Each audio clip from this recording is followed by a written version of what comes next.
TKAST podcast. You got Jonathon Freeman. All right, guys. I'm gonna try to do an intro. I didn't get that. I don't know how I'm gonna do it. But hello, guys. Hello, everyone, and welcome to TKAST Season 4, Episode 6, 7, 8. I don't know, but I'm gonna use one of those. I think one of them is right. Today is a special episode. We have a special guest with us today. It's Amani, and I have a very special guest because he is here from LA and DC just for 2 days? And our new friend, Jonathon, go ahead and introduce yourself to the crowd. Hey, how you doing? My name is Jonathon Freeman-Anderson. That's my full name, and I'm in here in DC visiting my former singer guitarist Saul, and we were having a reunion of our rock band The Dirty from college, and so it's the bassist and I, Marlon and I, and we came out here and surprised Saul, and he's big into the improv scene, and so I ran into Taylor Amani last night at a jam. Which is basically like anybody off the street in a certain sense who find their way into the studio are allowed to do improv together, and we met each other there. I just realized your microphone is plugged into the looper. So 1 second. It's still, I still got it, but I want to make sure. Okay. I'm almost positive I still got all that, but this way at least it's in the right place. For sure, in the right. My mic is on too, right, Taylor? Taylor, my Something mic is random. on.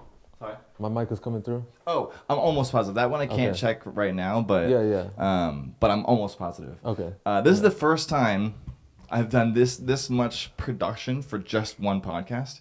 Thank you. So yeah, well, this is the reason I'm so excited is because Jonathon is a musician, a comedian. I'm an actor, a writer, and a producer. Yep. Holy smokes! How many of these things do you consider yourself fluent in? Honestly, those are my 5 creative passions, and I've pursued all of them in some way or another, and I've had success to a degree in all of them. I've produced films, I've written screenplays, I've done stand-up comedy all over the country. Wow, that's so cool. Played drums all over the country, and I've gotten 2 songs on the radio with my old band Dirty Cakes. Yeah, Dirty Cakes. Yeah. Okay, we'll play them later on, so we get a good reference. And I've acted in a bunch of things. So. That's so cool. Well, obviously we're gonna circle back to this eventually. This is our first time hanging out. We met last night at an improv class. It was like improv games. Games. They call it like a jam. Right. And it comes directly after the 2 shows that they have, or was it their same crew?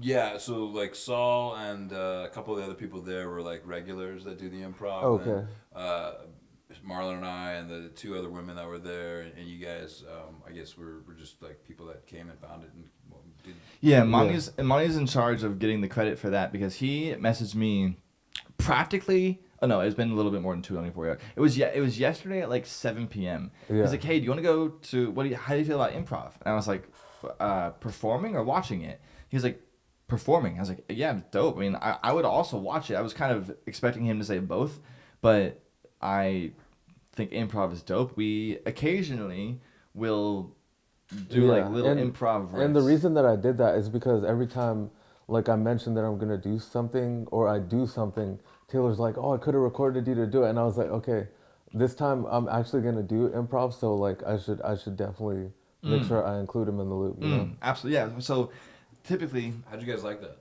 The improv I game love was super improv. cool.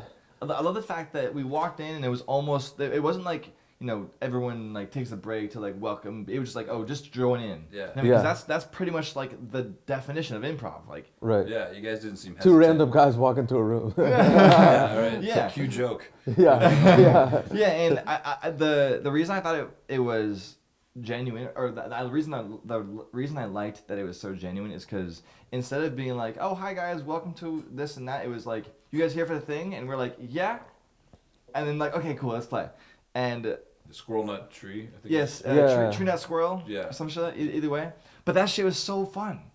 I've never heard of that game before, but it was really, because I took improv classes out in Hollywood at this place called Improv Olympic West. Oh, Improv Olympics, yeah, I love that. Yeah, and they teach you how to do like long form improv where you build characters and story, and it's very great for creative people that are able to like not just stay in the moment, but like remember like things that you've started, so that the story continues. Okay. You know, and that's Yeah, it was cool. Like how we kept harkening back to the butterfly. And, Yeah, the callbacks. Yeah. I wasn't expecting callbacks in improv, because callbacks are typically what someone would utilize in like in when they're doing like a video Stand or up. like the stand up where they Right. you know where it's planned, Right. and you can tell that they the callback is usually in when it's something like, It's embedded. Sort of like a It's previous embedded. joke. Yeah. Yeah, it's- yeah, improv is usually in my opinion, improv is like off the cuff.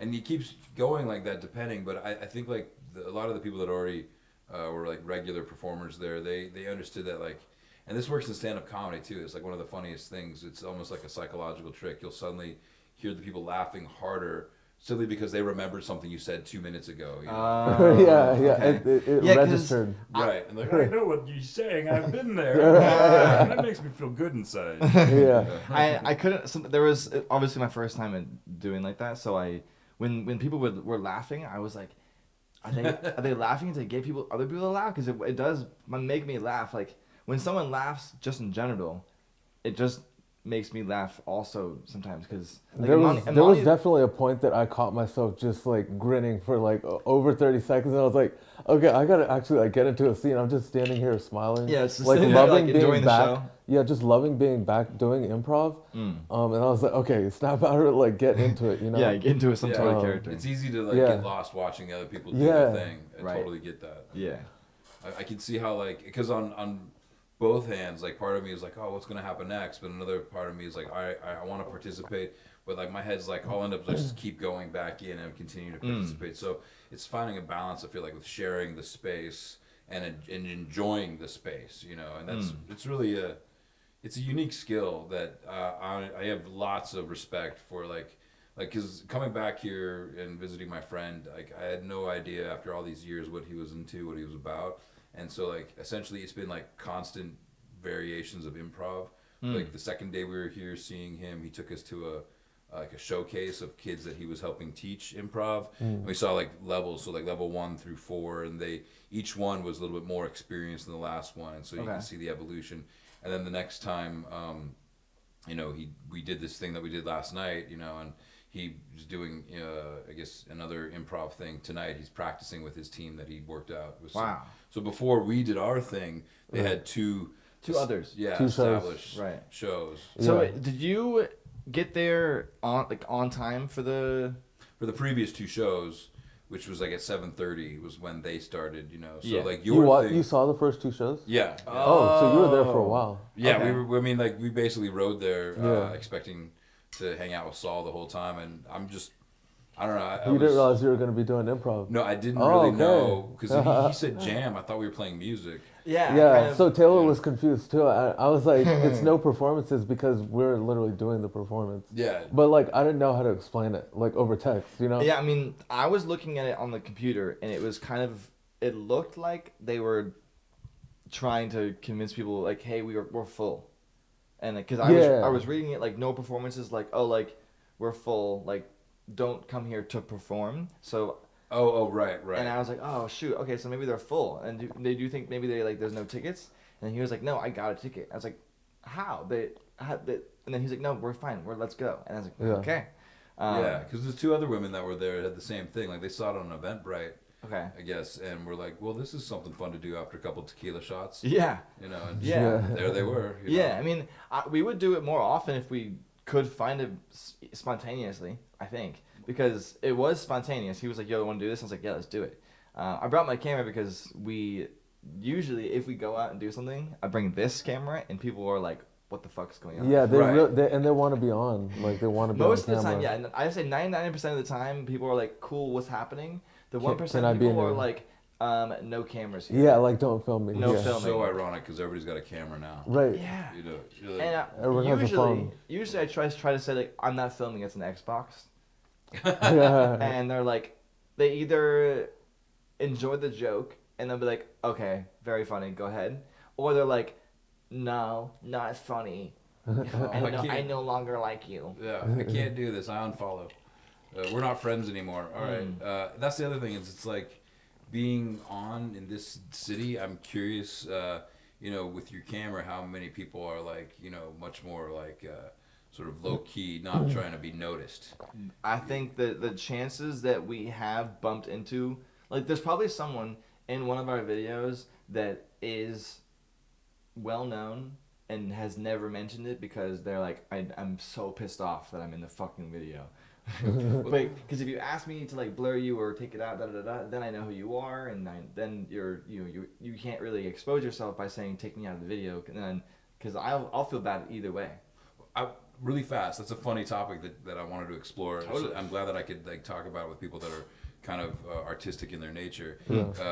What is considered like a celebrity in like somebody who's like famous or successful for something that they're known for in Los Angeles? Would easily be an actor, a comedian, or a writer, a singer, somebody, some form of performer. Out here, it could easily be a congressperson or a senator or somebody that has some government affiliation, some like A top secret clearance. Somebody that's representing a bigger like government thing, and like we were Marlon and I were at the Capitol yesterday, just like sightseeing. I got some great photos of that, and we came around the corner and saw these guys hanging out, and They're like not his. I was gonna say Hasidic. Hasidic. Yeah. I'm not afraid of it. I'm not the world events right now aside. Are they Hasidic? I'm Jewish. Okay. And they were clearly Jewish, or Yeah. Amish. I'm not sure, but I'm Yeah, gonna go on a limb here, and I says, "Hi, I'm Jewish," and they got a great sense of humor. They're like, "I'm Jewish too," and it's like it's kind of obvious. They had the whole look, the hats, the wool jackets, the curly keys, the whole 9 yards. And so, Have you been to B&H? What's B&H? It's a camera store in New York. I have not. Okay, it's run by Hasidic Jews. Oh, okay, yeah, Like that's interesting. I think you can work there if you're not, and if you're not Hasidic. Right. What's the right category? I think that's the correct. Like, it's an Orthodox Jew. It's like a really strict Jew. Okay, if you're not, I think you're allowed to work there if you're not Jewish. But the amount of people that work there that are Hasidic are huge. Right. They don't even open on Sunday. No, well, in LA, there's the Fairfax district is a highly Hasidic like, Jewish population, and it's like it could be the middle of summer, and they're wearing like the wool coats or whatever, and like I go to the gym down there, and their women are covering their heads and wearing like dresses all the way down to cover their ankles. So there's a element of it that's similar to like other religions where they want to keep covered and stuff like that. Mm-hmm. So Marlon and I had no idea what we were doing necessarily, but we saw this woman come up. We were like, "Hey, can you take a photo of us?" She goes, "Oh yeah, I'm more than happy to." And like someone standing next to her was like, "No, you don't have to do that." She goes, "No, I have no problem." And she takes a photo of us, and turns out she's like a congresswoman from Texas. Oh wow! Yeah. Totally not aware that this is she's super attractive, and so I was like, "Yeah." Wait, did you know her name? Yeah, I found out. I tagged her on my Instagram post of cool. Of a Senator Beth Duyun of the 24th District in northern Texas, like between Denton and Dallas. I looked her up because I was like, I heard her name. She was there to meet the Hasidic Jews, apparently. I hope I'm not like breaking any like rules of secrecy, but in this whole international situation, I'm sure there's a lot of Congress people trying to figure out ways to help the Jewish community or help the Palestinian community. But regardless, it's fascinating to me about the nature of celebrity. I had no idea who she was, and she was like, "Yeah, I don't have a problem taking your photo," and like it'll happen like that in LA. Like I've ran into Lady Gaga, and I didn't know she was Lady Gaga because she didn't have any makeup on. And like I was like, "Wow, nice to meet you." My friend came running up, goes, "Do you know who that was?" I'm like, "No clue," And like working with other people, where I mentioned to Actually, you, my improv high school teacher, she taught her when she was in New York, Lady Gaga. Oh, cool. Yeah, so random, but yeah. Yeah, and there's an element of that, like, how did you not know who this person? And some people, like I mentioned Jason Derulo earlier, and so many people in the U.S. don't know who he is. Like they know his music, if I saying what you say, but I think that's one of the pros of being someone who like has a like they represent themselves. Like Jason Derulo, he is the face of his own little brand. Right. Lady Gaga are also, which was the pro is, like there's probably people around the world. There's people around the world that know their music, but would never know who they are. Right. We talked about that before. Yeah. And like whether like they might see Banksy but not know it's Banksy, you know, Right. or like the Daft Punk or Deadmau5 or somebody, you know, from Slipknot. They're wearing masks the whole time, you know. So it's, Yeah. So or like the ICP, like the Insane Clown Posse, or right, yeah, like yeah. that's one of the cool. Like they have such an insane like cult following, Yeah, but people I would never know who the they are. Juggalos or whatever. Yeah, I think so. Yeah. Yeah. Do you know who the ICP is? I know, no, I don't. But I know the Jabberwockies. Oh, yeah. They would always Yeah. wear their masks, and people. I should put You some would- of these references up here. But this light's kind of in the way. Well, it's beneficial because then, like I was saying, like if somebody like Deadmau5 never took his mask off, and his kid could replace him, you know, to be like Batman or something. Like you could just Right. have Right. somebody continuously being the Deadmau5 or the Batman. You know what I mean? You would never know. They just generations would go on and be like, oh my God, he's immortal. You know? Yeah. Like, oh my gosh, he looks so good for Yeah. 100 years That's old. amazing. How do you do that? How It's do you do Pilates, that? You know, CrossFit. It's great. CrossFit. Re- Yeah, Intermittent speaking of fasting. CrossFit. Reincarnated. And Monty's a big CrossFit. Oh yeah, Fan. love CrossFit. How do you like that? What was that? Tell me about it. Describe it to me because I don't know anything about CrossFit. I just know that it's really tiring. Yeah, so I would say what makes I what feel makes bad they people gave you the drumsticks because you're just holding them. Oh, I don't mind. Oh, okay. what makes people I'll find ways of using them. enjoy Sure, hell yeah. CrossFit is like the community. That's like the main thing.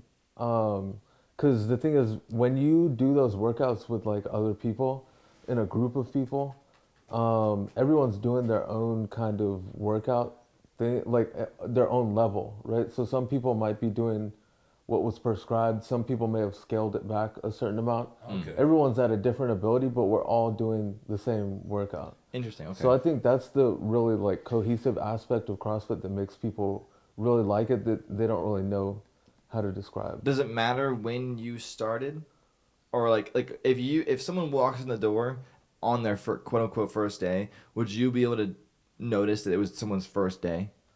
Yes. Depending upon the depending You're a on, newbie. You're very green. Get on the very bottom tire to push. depending upon the person though, because some people Well, come in with other experience, right? Like Yeah, they're so, like like, an Olympic weightlifter, but they don't know like maybe some Yeah. gymnastic So stuff. how do you tell the difference between someone that is like a bodybuilder but has never done CrossFit? And you can cross like train like that. Like if someone walked in the door. How do I? Well, how I can tell is by when we start doing the workout, basically. Okay, Because okay. because So the workouts are it's are- almost always like a full body thing, and it's almost always involving all the different things that we do. So like gymnastics, or in Olympic weightlifting and So like there's a variety dumbbell. of genres of fitness like activities. Right. I mean, when it comes to the games, like they have the CrossFit Games, and the idea is to create the fittest person. Wow. So like they're trying to find like the fittest on earth. So I can see it's more so about fitness than it is about like what other kind of goals, other things such as powerlifting or as you said, bodybuilding might. Because the fitness seems subjective. Like somebody that you'd see in like an Ultraman contest would be very different Well- than somebody necessarily like in the Olympics or the CrossFit Games. I mean, Yeah, exactly. Because I think that they do like specific things that are like catering to their sport. Like they want to be good Right. at their specific sport. But there are some people that are just athletes, and I think CrossFit fills in that That like gray like zone. this person's really fit, but they're maybe just not like really super talented at like a specific sport, like golf or something like that. Yeah. Like a lot of great golfers are also athletes, but they so you wouldn't. consider golf a sport, not a game. I do, I do, okay. because the more fit you Yeah. are, the better. I And think also You would think also with strongman competitions, Right. there are people. It used to be like it was just like big people, but now there are like quote unquote fit people that are starting to win the competitions, and they're starting to realize like the There's importance a of it. certain core element to it. Yeah, cardio and so. I gotta get there. So I'm working Max's- on it next. yeah. Max's gym wouldn't fit any type of CrossFit standard because it's not for CrossFit, right? This is where we do the promotion. If Oh, you're not core. signed up with Max's Gym, for a limited time only, you too can become a CrossFit member, and Max's Gym is the gym for you. Hey, that would be a fucking fire if it was true. I would definitely send it to him. But that's Yeah. I'm gonna clip that for sure. And be like, yo, Max, if you man. We got the promotion for you. But it's all you listen to those podcasts, and all of a sudden you hear them. And all of a sudden they say like, oh, by the way, a sponsor. Or Better- shout out to better- our sponsor. Yeah. Better help. In fact, yeah, you know. man, let's see who is there anyone in here? I use an app called Fitbod. Fitbod, okay. And Fitbod is like, it's a subscription service, but like in the app itself, when you figure out what fitness kind of thing you want to do, it'll give you everything from like real general fitness all the way up to like Olympic weightlifting and things in between to determine, I want to, bulk up and be more strong, or I want to lean out and be strong like that. You can get like a Bruce Lee body or a Conan body, and there's variations of that, and so. And what's interesting is you're your own sort of competitor in that, but you have other people through the app that are like social, like virtually socially encouraging you. And like you can get anywhere from like a 15-minute workout all the way up to like 4 hours. It'll build the workouts for you depending on what equipment you have available, or just a body weight only workout. And I'm not doing that as like a promo, but what I'm interested in is like when you talk about the CrossFit being something that's inclusive for people to come in and try on any level of fitness. Is it competitive or collaborative? Both.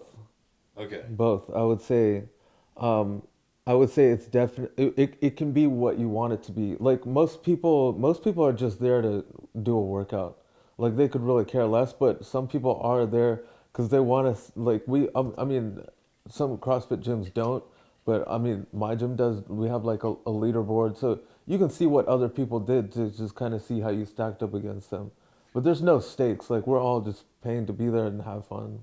Because I know like there's these boot camps. I don't know if I could. Yeah, just like 'cause of my own berries and all ego, I don't know if I want somebody like yelling at me and. No, there's no yelling at you. Oh, all right, yeah. No, that would not scare me away, but I get annoyed. I'd be They'll like, tell "Yo." you stuff for your safety. Right. Because I mean, that's the like, I guess stereotype of CrossFit is like they have you start doing these like crazy, Right. complex lifts without telling you stuff. But they do.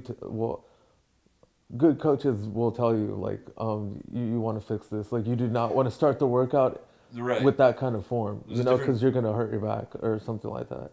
Different sort of like guiding someone than like training them in an aggressive way. You know what I mean? It's like I was joking about how like there's all these different like marches. Like you'd see like the Million Man March or the Women's March, but you'll never see like a pseudo Alpha Bro March because like 10 more reps, bro. 10 more miles. We're gonna walk 10 more. We're getting on a boat now. We're going to Europe. 10 more miles, man. And some people like that. I would say that I could understand it because I sometimes do like this aspect of like yeah, let's do it, like kind Pushing of yelling, pushing. But at the same time, I could just use music for that. And like that's what I usually do. Yeah. I usually just use the music, Speaking of which- and I know what I want. Speaking of which, you're a musician. Yes. Nice. Do you want to try the synthesizer instead of the drumsticks? No, I love the drumstick. I mean, like I know what you're saying. No, I mean I'm the synthesizer is really fun. All right. Do you like pianos? I'm down for whatever. I'll Yeah, try it check it twice. out. Because you can play with it while we talk. Okay. So I'm gonna bring it to you. Oh, okay. Yeah, I have designed it to be. Yeah, but is it all the buttons? Is like like Yeah. I've designed it so that it can be played anywhere in the room. Oh, very cool. Let's see what we're working with here. Yeah, my DJ friend Jacques will love this. I'm working. You need that the table next to you. That part of maybe. Oh shit. This is what me doing scale. Oh shit. You know what the cool thing is? Okay, now we're gonna have some fun. Ready? Okay, now it's gonna be because I can loop anything you play because it's technically looped into my looper. Oh, cool. So anything you play right now.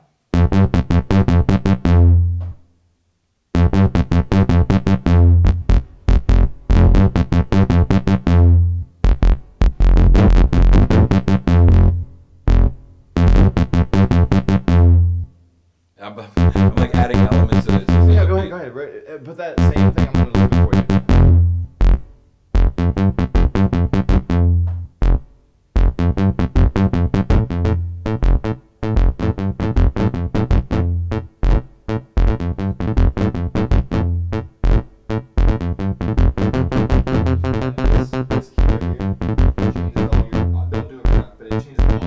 your options.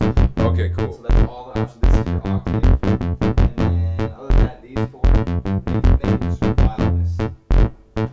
But these are all just things that you can do. I wish I was a piano player. You know, piano and drums are very similar, except piano has, you know, keys to play. Yeah. Now we just vibe, and now we just vibe it in the background with it. Oh, cool. Now it's like a tech podcast, whatever. Yeah, because So basically on the dark web, what did you discover, man? on the dark web is where you find the Silk Road. Have you ever heard of the Silk Road? Yes. I Oh have my heard of God, the Silk Road is a great. I mean, personally, I've never done anything interesting. I pay more than shit. Oh crap. What happened? My. Did we stop recording?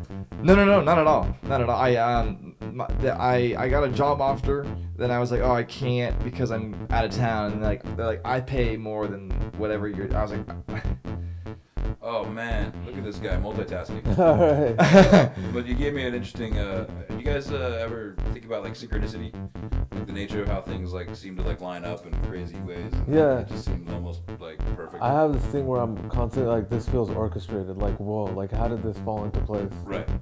Yeah. Definitely. I helped edit a screenplay called The Silk Road. Oh, really? Yeah, and it was like inspired slightly by Taylor, moving and recording. Stop. thank See, this is why it's very, very helpful to have a co-host. Yeah, it's definitely.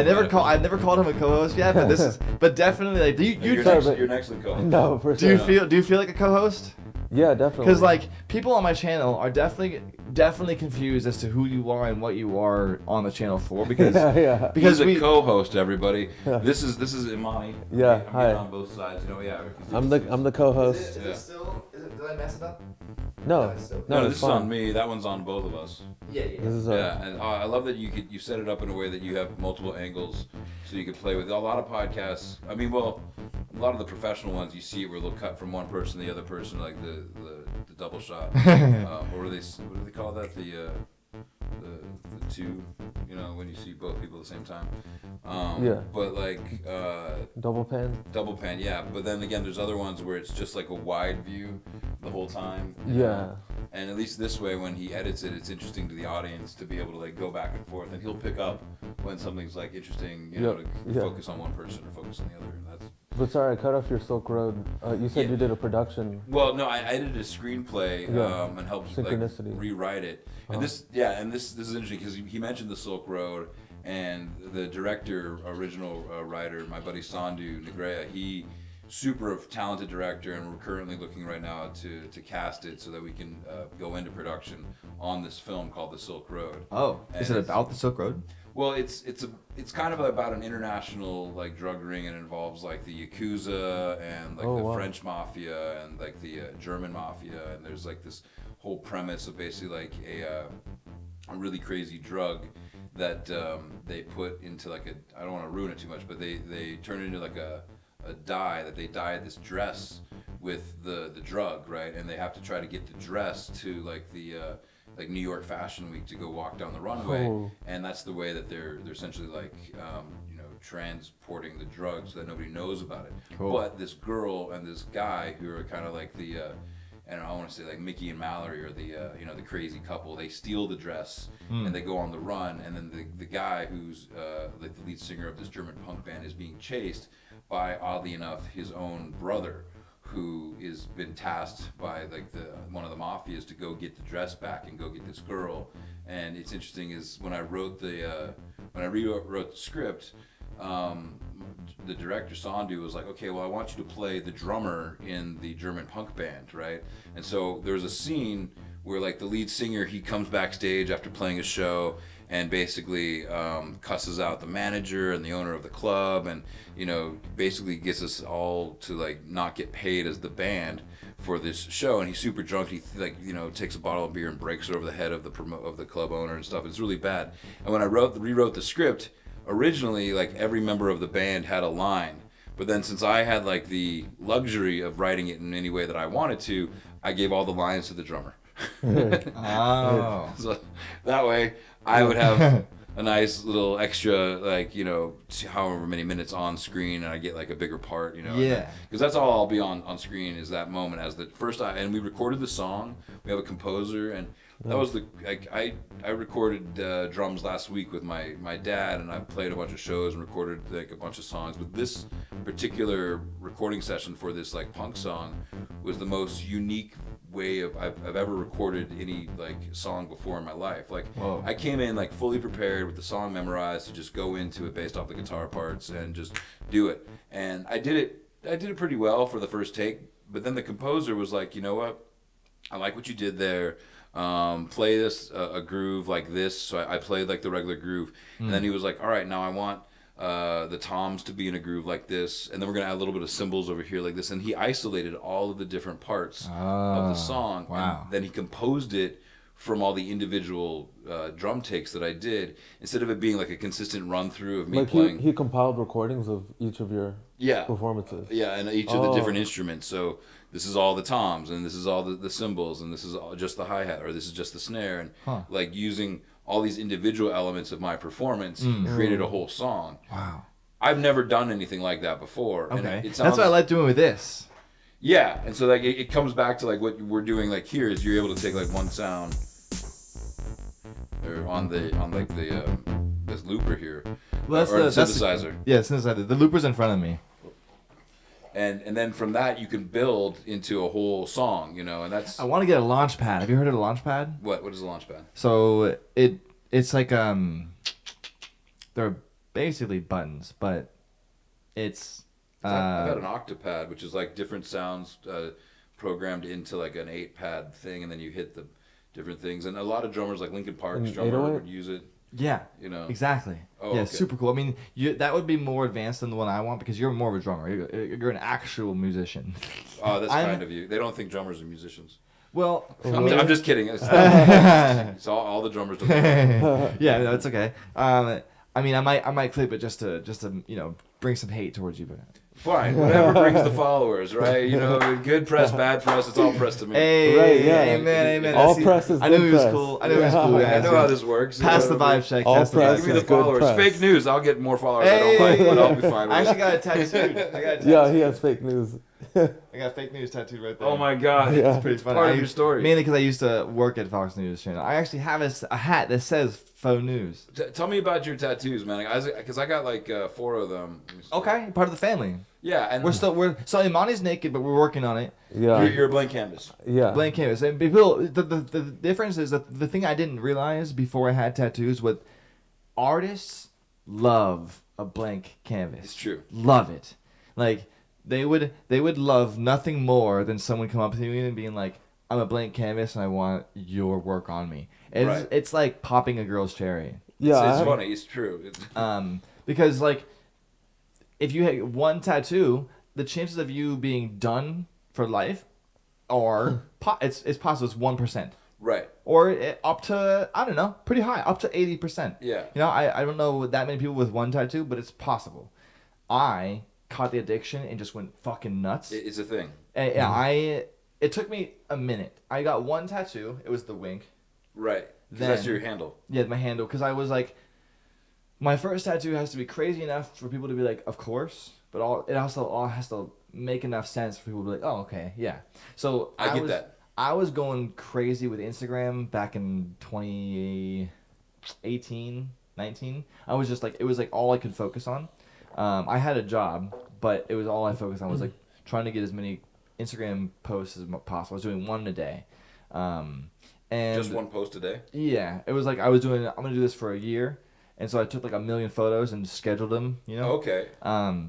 So it started being a thing, and then I was like, you know what, I think it'd be cool if I got it tattooed. I was just trying to be crazy, and then I don't know, a few months later, I got like other silly ones like finger tattoos, and nothing really mattered. But then, when Is that one of the tattoos? Nothing really mattered. Yeah, like my first one was Wait, crazy. was that gonna be our title? What was? Oh, remember? nothing really matters or something like that. Yeah. So Our someone podcast- said like a great title for our Yeah. podcast, and we were like, oh, we gotta write that down. It's like, great, we Unfortunately, didn't write it down. it was like one of the only moments we've ever had that wasn't on camera. Yeah. Like ever It's since not on camera. Yeah. Unfortunately, that's why we talk about it so much, is because we can't fucking remember it because it's not fucking on camera. Yeah. And the best part is, it was such a memorable moment that we actually Don't remember. Yeah. it was a memorable moment that we talk about and try to remember because we don't have it on camera. Yeah. That's what we try. Like someone was joking, they were like, "Oh, is that the title of your podcast? Nothing really matters." But I don't remember the exact words. I don't know if those were the words. I was describing my podcast, and I was like, "Yeah, but nothing really matters." Or Yeah, it wasn't yeah, it. But I was describing it's so I close. was describing my podcast, and I said something, and then she was like, "Is that the name?" And I was like, "No, that'd be a fucking Yeah, fire that'd be name, a though." great name. Something like that. I think it might have been a they. Yeah. I got two things you don't mind me saying really fast to that. Go for it. One, I had a podcast for a while that went off the rails, and I don't want to get into why, but the name of the podcast was Free Brightness. Free. Brightness. Brightness, right? I don't even know if you could find it anymore because the other co-host was really. Where did you upload to? We had it all over on all the different Okay. channels and stuff like that. And like I said, I don't even know if he has it out there anymore because he, I guess, decided that like people were looking for him and got really into conspiracies and things that I don't subscribe to. Yeah. But my last name is Freeman-Anderson, so he took that name, and then his last name was Bright, and we combined it to Free Brightness, and it was kind of like, you know, a West Coast Jewish comedian and an East Coast Jewish comedian. We have to come from like different like viewpoints on a lot of things, and together we were hoping that we could sort of enlighten not just each other but the audience in a way. So it was like free brightness, you know, and like the intelligence and the creativity. And it'd be really fun and witty, and we had a lot of fun, and I was able to like do a lot of material from my comedy there, and that was the title of it. And it had like just like a bunch of layers of meaning. You know, so like finding that title seemed logical, you know, and then the other thing is you guys are talking about something that you didn't record, and I just heard the Tenacious D song Tribute, where they have a song called "This is a Tribute to the Greatest Song in the World." Yeah. And at one point they go, and the funny thing is this song sounds nothing like the actual song that we're referring to. Yeah. This is just a tribute. Yeah. And it's like, okay, what is the tribute? What is the actual greatest song in the world? Yeah. And you're like, you wouldn't hear it listening to that song because, like they say, it's just a tribute. You know? And so it's like this show that you're talking about. It's like you're talking about the thing that you didn't record. Right. And you know it was great. You could Tribute remember to the what it greatest was. podcast title in the world. Yeah, exactly. Right. Well, I think something along the lines of what we were talking about, this whole like nothing really matters, because technically Nothing really matters could be it. technically honestly. nothing we talk about is relevant to anyone that's actually watching, which is Yeah. sad but true, because like the things that I try to talk about are like punching up, you know what I mean? Right. And if I No, I love that attitude. yeah. And like if I send it to someone that actually watched it, like if I was making fun of someone that was like gonna watch my podcast, that would be punching down, in my opinion. Right. I would say you're the only person we've ever like considered a guest that we were like trying to make sure that things go well. Oh, I see. So everybody else is just like, oh no, Yeah, whatever like- happens. Like You know. Yeah. I would take the sign down if it said nothing really matters when you got here, because I'd be like, guys, this one actually, Yeah. this one matters. This actually matters. That's the irony of this whole thing, because it started in an improv show where nothing Yeah. literally Yeah, it was doesn't random. matter. Yeah, and that was that made Yeah. me the whole genuine reaction of like we're here for the same thing, but we don't know what that same thing is. That same thing is nothing. Which, but that's Right, like right, the right. definition Yeah. of like when Yeah. you make something out of nothing. And you don't repeat it twice. Yeah, So- like and we literally were just there to make stuff out of nothing. out of Yeah. nothing, and then just be creative in the moment. And that's where like someone's like, don't you want to remember what you did or anything like that so you can repeat it? And like in stand-up comedy, you're constantly like basically taking like jokes that you've written and honing them and writing a better version of it, in a sense where in a sense the next show won't be like the last show for sure, but the comedy will probably be the same. The words you use, the timing you use, Right. and it's just getting Yeah. tighter and tighter and tighter. Yeah. In improv, it won't ever be the same show the next time. And you I know? feel like this might be kind of stupid, but I feel like improv is Don't kind judge of... yourself, man. It can't be stupid. Thank you. That's very nice of you. I think improv is kind of like graffiti, and where like even if your graffiti looks completely retarded, like it could be the most beautiful thing ever. Yeah, one person's trash is another man's trash. Yeah, and it's subjective. And no matter if you're Banksy making like internationally recognized graffiti, or if you're literally just the next person waiting to be famous, you're making anything you can that because it just brings you joy. And in a sense, though, graffiti originally, like before it became labeled street art, could be considered temporary because just as easily the place that you put it on would like paint over it. But yeah, and that was sometimes the idea was to find an abandoned place that might be demolished, or find a like nowadays in Washington D.C. like the kind of art that people put up is purposeful.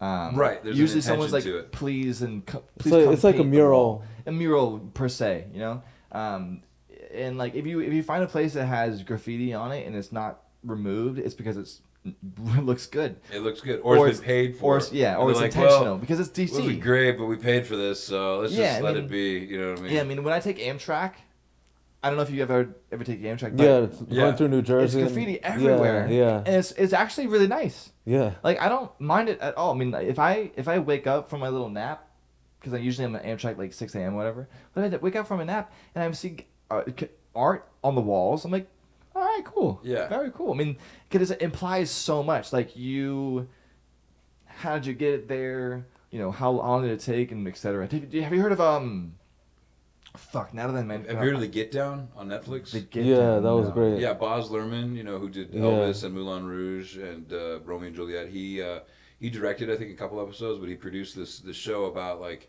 sort of the roots of hip hop. Yeah, the roots of hip hop, and like he cross reference to like the end of disco in a way. But there's also an underlying street art vibe going on throughout it, where like one of the characters is tagging everything. That's an aspect of hip hop. Yeah, like graffiti, and how important it is to leave your mark and put your name up. And people were like, "Oh my God, Shaolin, whatever."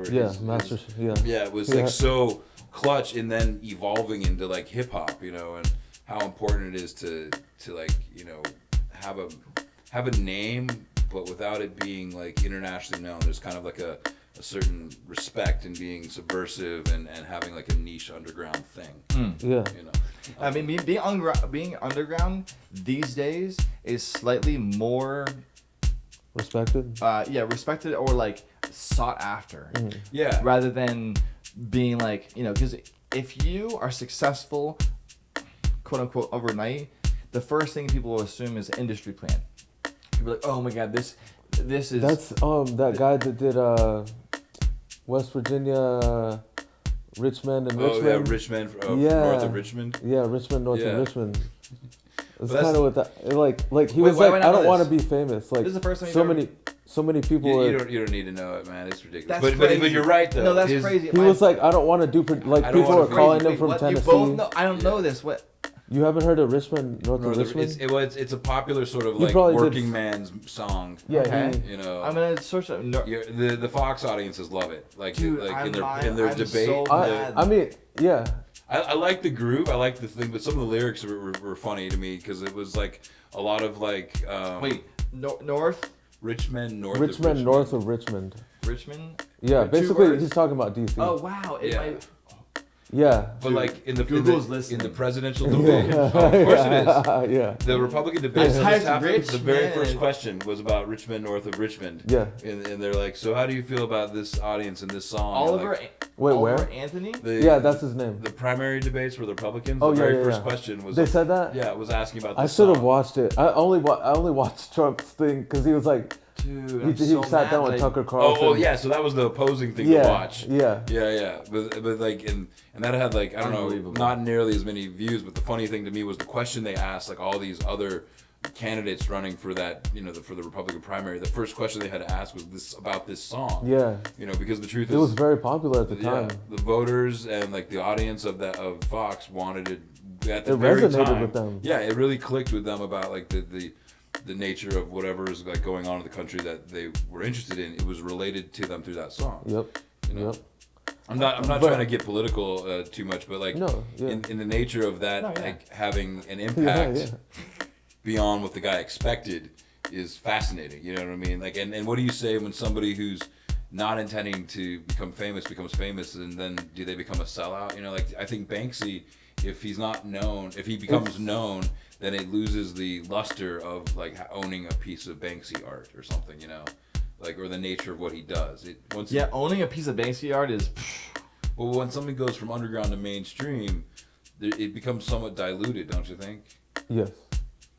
Yes, definitely. Yeah, and that's what I think is That's fascinating. what like a lot of hip hop artists how they feel. That's why they like to stay underground. Right. Like really big, like really talented, like good at DJing and rapping and stuff like Yeah. that. They still want to stay underground because It becomes they don't want. exclusive. Yeah, exactly. Yeah, and They don't want their work to be kind of diluted, basically. Yeah, I think that's like something like Kurt Cobain was like really talking about. Like it was so much easier when nobody knew who he was, you know. And like then to like blow up in a way that's out of your control. It's like you let the cat out of the bag. You can't put it back in the bag. And I mean, there's something to be said about like maintaining that certain level of anonymity. You know, Yeah. being able to like keep it like on like. 'Cause I always like being like, oh, I know about this club that nobody else really knows about. You know, and I could share it with my friends. It Right. doesn't. But once it turns into like a thing that everybody is about and everybody's into, it's Right. no longer. It's like what was it? There's an episode of The Simpsons. I think the Red Bull kicked in. Oh yeah, there we go. There's an episode of That's The good. Simpsons where like the Springfield is taken over by hipsters, and as soon as like the Springfield newspaper declares Springfield cool, all of the hipsters leave. Yeah. You know, Yeah. it's like was it why do hipsters like water? Because it was ice before it was cool. Hey. But That's what's up. you know, if you could find like a little coffee bar or a little like thing that's like a whole hipster like ethos. It's like trying to be involved in something before everybody else knows about it. And as soon as they do, they stop being interested in it. You know, that's Yeah. I mean, on the West Coast, there's plenty of like examples of that. Whether it's like Portland or what was it, Silver Lake. You know, there's these areas, these pockets of people that are like, oh, I'm really into antiquing. Everybody wants to buy. That happened with watches. What do you mean? Like vintage watches and stuff like that, like especially during the pandemic, watches that like no one really paid any attention to suddenly started to surge in value. Right. And people started to be like, oh, this is actually cool. But Yeah. it used to just be like an old watch that no one cared about. You sound like you're talking about GameStop. Yeah. Yeah. They're like, nobody knows that this place has a stock. Yeah. And suddenly everybody's like, oh no, they're trying to short this. Screw Yeah. the man. We're gonna buy as much as we can and like get these billionaires to lose money, you know, No. by taking down our. And I saw this really great meme where it was like, you know, when like Ninja Turtles, when they're all small and like Splinter is like bigger, trying to like train them, and like Splinter is GameStop, Yeah. and the little turtles are all like the gamers. Yeah. And then all of a sudden the next picture is when the turtles are all big and Splinter's all old, and the turtles are now the gamers, and Splinter is still GameStop. But it's like Right. helping keep the thing that got their youth to be something interesting alive. you know? Exactly. Yeah. No, I remember like after school going to GameStop just to play games that I couldn't get Yeah. yet, and I wanted to get. And that's like a different energy. Like I'm not to be egocentric about it, but it's like I like the idea of doing comedy in an underground scale or having music that people are like just starting to become aware of. Yeah. And there's a certain, I think there should be a healthy fear to I don't like the term selling out necessarily, because if I sold out a show, that'd be great. You know? Right. Yeah. Yeah. I know what you're talking Yeah. about. Selling out when it comes to doing things for money instead of joy. Right. So one thing I want to tell you about is that you're kind of describing passion rather than profession. Right. So when you do something because it's just like you would hurt if you didn't do it. Right. That's the reason people want to hire you to do that professionally. Because if you can't stop yourself from doing it, that's what People find valuable. people find Yeah, you're valuable. like a unicorn to them because Yeah. they can't do it necessarily. Or the people that they are interviewing for the position are like, oh, I just think I'm good at it, or I just like. But there are people out there that Also, audiences can tell. Audiences can tell when you're trying to do something for like, I mean, I guess I don't want to keep bringing up Oliver Anthony, but like I think a lot of people that were trying to do it for money could have done what he did. Correct. But you could tell he was passionate about what he was talking about. Right. Just from the way that he was singing and stuff like that. That's why like a hit becomes a hit in a certain way. That's something unique about it that they haven't heard before. Yep. You know, I thought you were gonna bring CrossFit up again, but like No, it started no. out as an underground thing that a bunch of people wanted to get into because they hadn't heard about it. It was niche, and then it blew up, and now everybody's like, yeah, CrossFit. No, yeah, that's so, and I feel like I mean, not to be egocentric again, but I feel like I got into CrossFit when it was in that phase of like, oh, this is just a super cool thing that people do like under bridges and stuff, like under overpasses and like, and like we just like if you go to like the exercise steps, there's like a pull-up bar there, right? And like I always, to the right, to the right, it's actually quite high too. Oh, and is it actually a pull-up bar or just a Oh, it's like a pull-up bar. Like I've looked at it sometimes and it's like taped up, so like people do stuff on it. Okay. But is it anyway, because people like to do the stairs and then pull-ups? Yeah, like do like a workout there. Huh. But that's what people say about like things like Coachella or South by Southwest or Right. certain events that at one point were like Underground. and now they've become so corporate and blown up in a way where like, oh great, now you've got like a dozen plus sponsors that are making this thing that was like a precious, underground thing into something. It's like, unfortunate when success is the thing that makes people dislike you. Right. Well, I haven't personally, I don't relate to this. I haven't found success in pretty much anything I've ever done. But the I guess the point, I mean, when it comes to, there's several things that I've done that other people would consider successful. Right. But like, for example. Yeah, he does modeling that I would say. I would consider this is one of my favorite things that I keep around that I haven't talked about yet because I mentioned to them that I would, but this is all the shows I worked on for Discovery Channel. Oh, cool. I'll trade you for the keyboard. Yeah. Give me one random thing, just cool.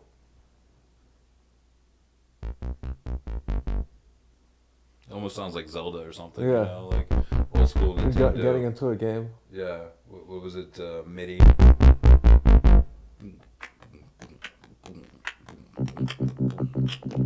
There's a great Reggie Watts video called Out of Control where he does a whole looper, a song using a looper, and he creates the whole thing and then raps over the groove that he creates. Yeah. Yeah, it's really worth it.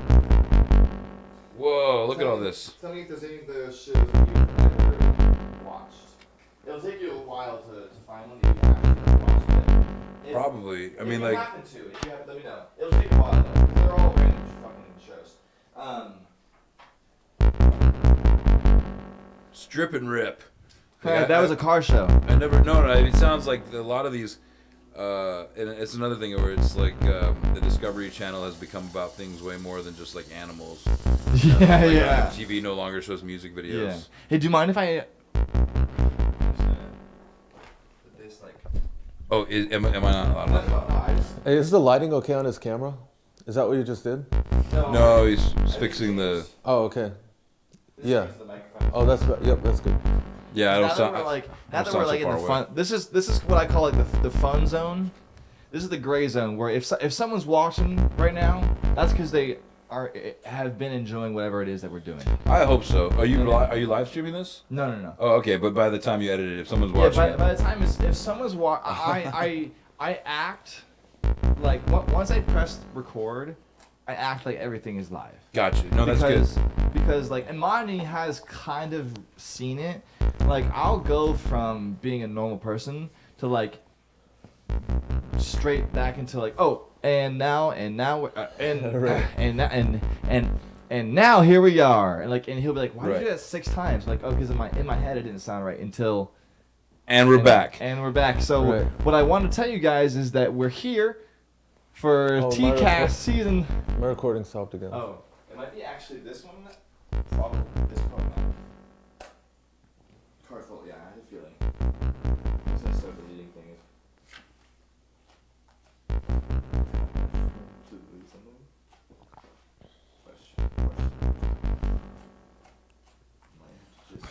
I love the titles of some of these. Paranormal Lockdown. It sounds like haunted prisons.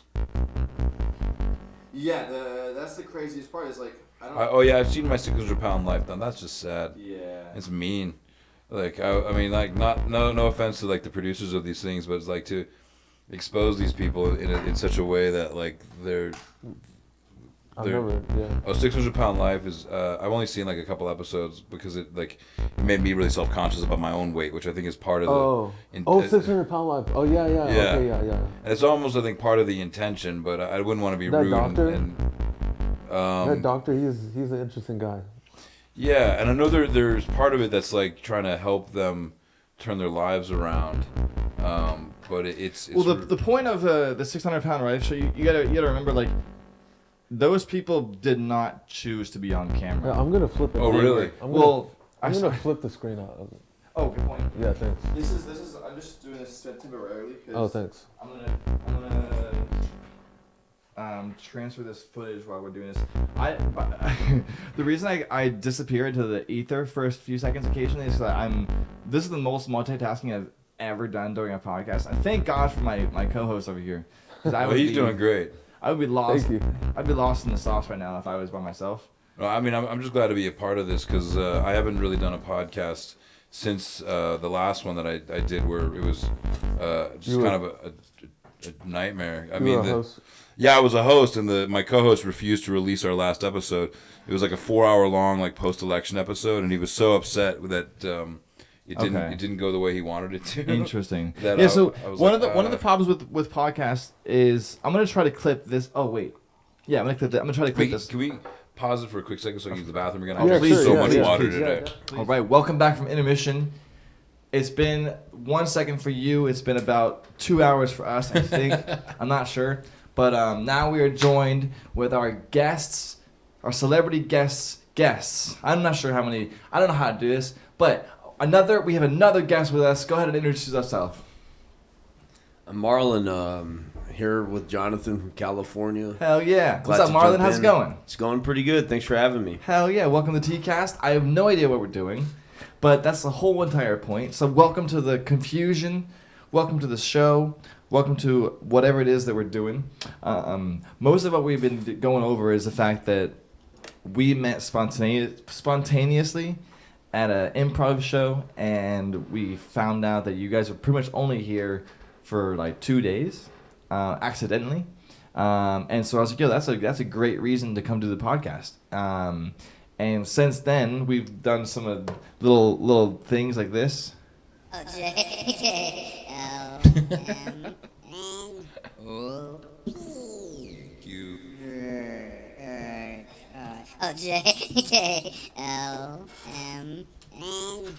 I have a looper where I can loop things that people say, or we also have a keyboard. Fun with audio. But also we've been getting into the the comedy. What is it that you do? And you from LA too? Yeah, Hell yeah! What do you do in LA? I'm a delivery driver. Oh hell yeah! Is it fun? Do you like it?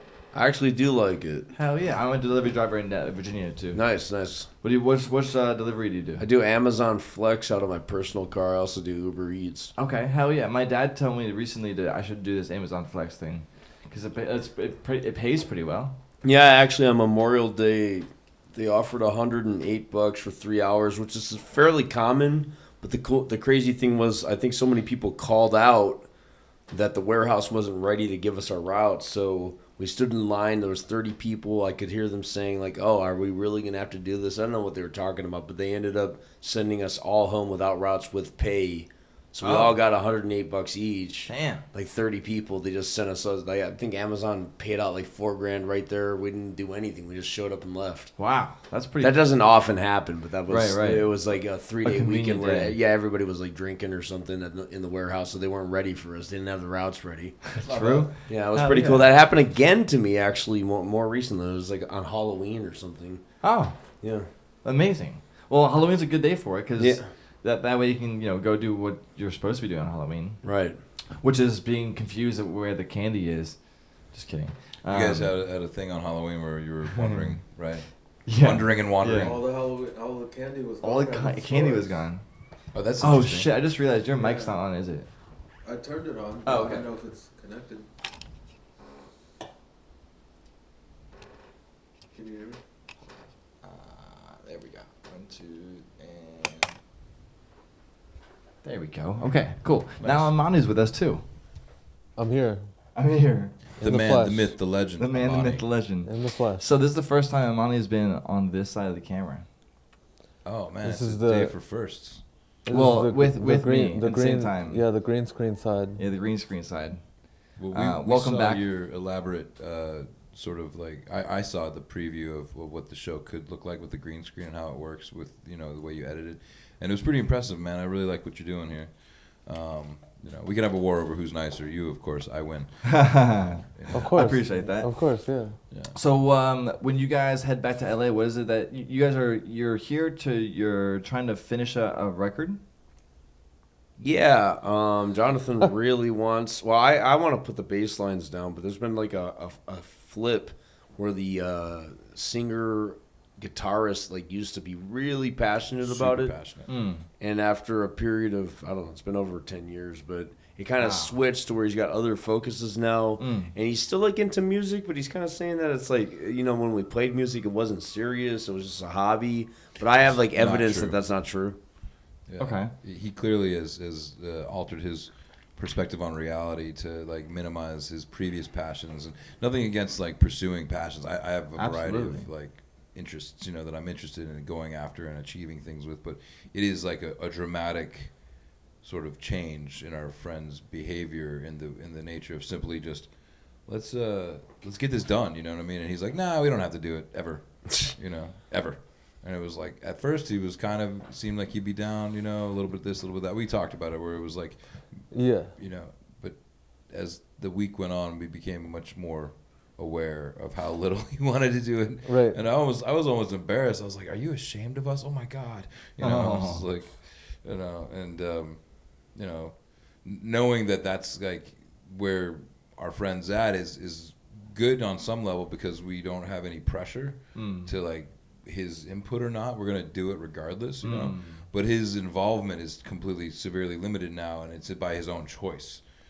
Yeah. That's fascinating. I was expecting him to be like, oh, good, finally we can get this out of the way, and just move on and do new things and better Absolutely. things or whatever it is. But So what's your ETA for whether or not you finished it with him or without him? what's the ETA? Well, we just got to get together, me and Jonathan here, because we don't live far from each other. It's a 20-minute drive. Okay. So if I can get over Sometimes there, that makes it even harder when you live close to each Yeah, other. right next to each other. Because like, sometimes when you live near each other, it's you like, oh well, you're so close that like you're gonna come to me or I'm gonna go to you. Like sometimes you are less likely to see each other if you're nearby. yeah, it's been like that for about a decade. But like, I'm actually thinking that at this point, after like flying all the way across the country and talking to Solomon and having Jonathan witness what he already told me over the phone, I'm thinking that we're just gonna do the bass lines anyway, and I'm gonna just like make sure that they get done, even if you start to forget about it when we get I'm back not to gonna try to California. forget about it. I'm gonna because like the other part is the original studio that we did it in was my stepdad's studio, and he wasn't as my stepdad wasn't as enthusiastic about it. But then after all this time, like his interest in it changed as well, and he was I've gone through other bands and through other experiences where I've become a better musician, but like getting back to like the roots, there's a certain nostalgia now to it, and I think Bob might be even down to like mix it and master it and just get it like sort of finished so that we can complete it and say we've done this, because he's my dad's like a great musician too, writes albums and lots of songs, more like bluesy stuff. Genres have changed, and I think he's come to realize that the style that we played, which was rough around the edges, rock and roll.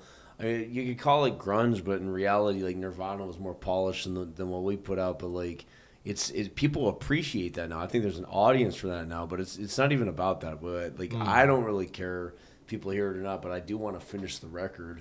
Yeah, you just cross it off the list, Absolutely. But other than leaving just things hanging and wondering, Yeah. It feels incomplete. You're you always know? gonna regret the things that you like didn't do. Yeah. There's no chance to realize if it was a good or not.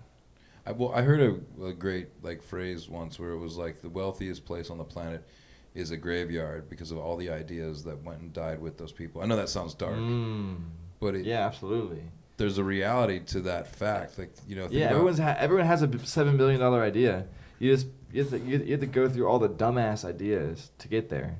Like Yeah. it might be your first idea, but it might be your billionth idea.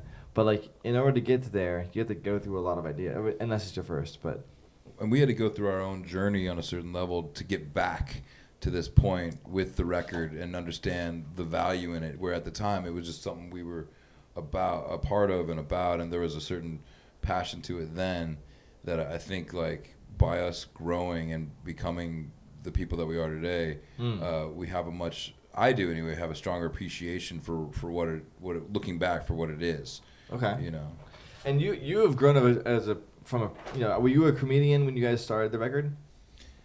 Back in the day, I was pretty much just a drummer and a student. You know, Okay. I was an actor. You know, then more so than doing comedy. Okay. And, but like Marlon was talking about how like we all had different personality features. I was really good at talking and connecting, and I was charismatic, and I kind of had a way of like getting people involved and trying to like book shows and get more activity going for the band. While they were both really talented in their own way. Solomon would write the music, and he wrote the lyrics, and he had a really good head for taking all of these ideas that he had sonically and organizing them, and so that when we actually got to work, and we would sometimes play 5-6 hours at a time for rehearsals, and like that's where you're really grinding. It's where you're really putting in the work as a band. But I didn't even think of it like at the time because we just started out as jamming, and like the way that we've switched was I remember when I first met Saul, as he prefers now. He would be bugging me every like week or whatever. I'd run into him randomly all the time at school on campus, and I would be like, "Oh, this guy again," And I was like, "Fuck!" And every time he'd be like, "We should play music. We should play music. We should play music." Focus. He's focused. Driven. Yeah. And then But now he's like, no music. Interesting. Yeah. Wow. Well, he also like acts like there was never a time where he was into music. But we know better. Like we absolutely saw the Kurt Cobain that he was in his mind. Like that passion, and That's it's crazy. fascinating to sort of see that shift. Huh. So what's your goal? When do you think it'll be done? Like January, November? If we gave ourselves a deadline, do you think that would help? Yeah, for me it does. I work better under pressure. Well, you hear it here first, folks. There's a deadline happening, and we're gonna plan for it to happen and get finished. Yeah, tell me a date and I'll make it happen. Let's pick one tentatively. Well, I've got a big show No, I'm just comedy-wise, playing. January I'm just 12th. I'm So just playing. maybe we could do it by the 24th, maybe before the end of January. How's that? You heard it here first. Yeah. February 5th. Oh, there you go. See, we got the audience giving us the dates for us. What do you say to February 5th? That's fine. That'll work. There you go. That'll work. There you go. That's a solid 2 months. Yeah, I think we could get it done in the next 2 And months. how many more do you need to do for the record? The record's basically done. I just never did the bass tracks for a variety of reasons that are too. Oh, okay, so that's why you keep saying the bass tracks need to be done. Yeah. All the guitars, the drums, the vocals are all finished. It's a 3-piece band. And the truth is, if you want to go on a little bit of a tangent, it's not as perfect as it could have been, but we're not going to redo it. We're not going to redo Right, it. perfection is not the idea. It's just it's you can't recapture where Solomon was with his guitar and his voice at that time, and especially since he doesn't even want to play the music anymore. Mm-hmm. He's not going to do it, and it's just. But that's where we were in 2003, and it's organic and it's original and it's there. And I think I haven't changed. I'm just a slightly better bassist now, so I could actually probably do it justice. I might be able to do some workarounds to where what is there is better than. Yeah, I'll make it sometimes better it's just about the fact that like if there's someone that's willing to do it, that's the best person to do it. Yeah. Unless Right. if you had 10 different bassists to do it, that you could choose one of the 10 best. But Right. if you have one person that's willing to do it, And the original basis of that. yeah, there you go. And not only that, but you want to do it. Willing Yeah, I and, want to do it. willing and ready and able. I do want to do it, and then we also have like an audio engineer that's down to mix it. So. There you go. We were joking. Yeah, we have somebody that now, like my dad would probably want to like actually help us finish it. But we were joking how like the songs themselves, like we listened back to the album the other day from what we have, you know, with just the guitars, drums, and vocals, and it was the content in its own right. It was funny because the songs are kind of like fun, like the music itself is kind of fun. But the lyrics themselves are pretty negative. They're not like dark in a I want to kill myself kind of way, but they're like in a like literally one of the songs is Life Sucks. One of the songs is Loser Gone Wild. You know, Rob a Bank. So all of these are like, you know, in the moment, like a much more like, you know, working class kind of Absolutely angst. Yeah, and so I was joking with Solomon. Now he's like, you know, instead of Loser Gone Wild, Winner's Gone Stable. You know, like, life is great. Oh my God! Donate money to the bank. Donate money. Get, Oh my get an God! IRA and open up a checking account. Like it's not. He's not anywhere near the lyrics that and the headspace of that energy that he was. So even if we asked him to redo the vocals, it wouldn't be the same. Yeah, he'd probably like sing about getting an extended warranty on his car. And getting a Tesla and stuff. Yeah, different lifestyle. And that's like I think that's the beauty of like what it is as it is, because you know like the music, no matter what it is, you can hear you know stuff from the back in the day, from like the 60s, 70s, all the way to today, and that is a like what did you call it, like a time capsule of the moment, you know, preservation. Yeah, and so like we can apply today's technology to get the job done, and I have a feeling that there's going to be an audience for something that isn't really around anymore, you know. We had a lot of synchronicity today. We were driving around, and I didn't know. But we were talking about synchronicity. So he even brought up the word. I didn't cue him for that. Well, You didn't talk. Oh wow. I briefly mentioned it earlier when we were talking about our own music. Right, and, no, I mean the three of us before you. Before you came. Right. Okay. Yeah. But we were driving through the DC earlier, like during the afternoon.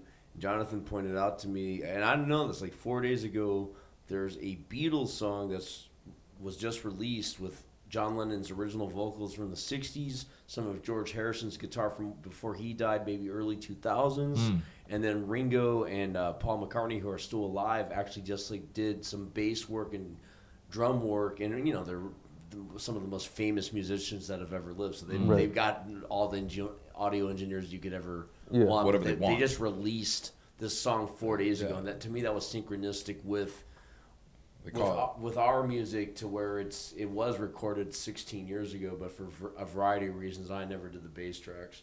The song's called Now and Then, and it's listed as like the last Beatles song, you know, because it's like John Lennon's actual voice, you know, and George Harrison's actual guitar, and it's a song that they clearly had worked on, but it just never finished, you know. And now like the Rolling Stones have a new record out, and they have a song called Angry that just got released, and Guns N' Roses reunited with the original members, and they have a brand new song out called Perhaps. And it's like there's all these like, you know, call them like signs from the universe, or you know, telling us why aren't we're not them, we're not clearly that famous, we don't have any platform that wants to necessarily hear it, but why aren't we capable of you know, getting it done? You know, what was Solomon's fortune cookie the other day? Oh yeah, something along the lines of like what has already begun must get done. You know. Okay. Yeah. Yeah, that was. But I mean, fortune cookie's such a joke, but that was the first in a series of synchronicities telling him do it. He was rejecting the signs. world telling him. Like he had his friends, like the guy Joe and the girl Mickey that we met at the bonfire. He says, "Hey, what do you think about us finishing?" And would anybody want to hear it? And they're like, "Yeah, finish it." Somebody might. You don't know who's going to be inspired by it. You know, his friends told him that. His mentor. You know, and then some random dude at the Ethiopian restaurant just popped in. We were talking about we're reuniting. Oh yeah, this that dude guy, Terrence. Yeah, He's never met this dude in our lives. Was suddenly like, yeah, man, finish it. Things are cool now. Like, you know, people like nostalgia. People like, what's going to stop you? You don't know, man. Somebody's going to listen to that and like want to play that guitar part, you know? And it was like, I'm more of the, like, I don't know if you want to call it like a spiritual kind of individual, but enough of a believer in the unknown and the possibility of anything's possible, you know, to like take take notice of that and step back from my own selfish shit and be like, maybe I'm supposed to do this, you know? Amen to that.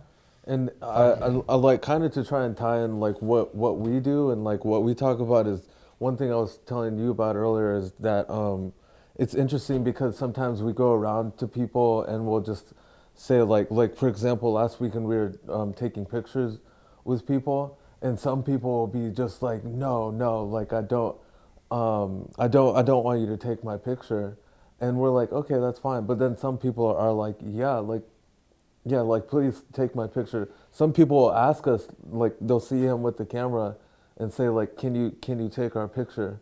And I just think that's interesting because sometimes we don't really want our identities to be known. Sometimes we want to hide them, but sometimes we really want this identity that we went out into public with to be known. And it's like this constant back and forth. Yeah. And I feel like there's something important to like completing the circle, you know, like because I notice like when you don't address these things, they come up later, like it festers. Right. Yeah. So what did you said you had some jokes? Oh yeah, thanks. Good topic change. Right. Yeah. You know, but I just wanted to say really quickly that I strongly believe in the idea that people it's possible for redemption. Yeah. We kind of have to forgive ourselves for anything that we felt like, you know, we didn't like about our past selves. Yeah. And it's fine to acknowledge that, like, you know, you were someone that you didn't like being But in you the wouldn't past. be who you are today. Yeah, and it makes it easier to move on once you've forgiven yourself. Cause and effect, you know. We wouldn't be having this conversation right now if we didn't take the time to go to Solomon's event, you know. Absolutely. And you never know, what is it, once in a lifetime opportunities happen every second. Oh shit. Yeah. That's deep.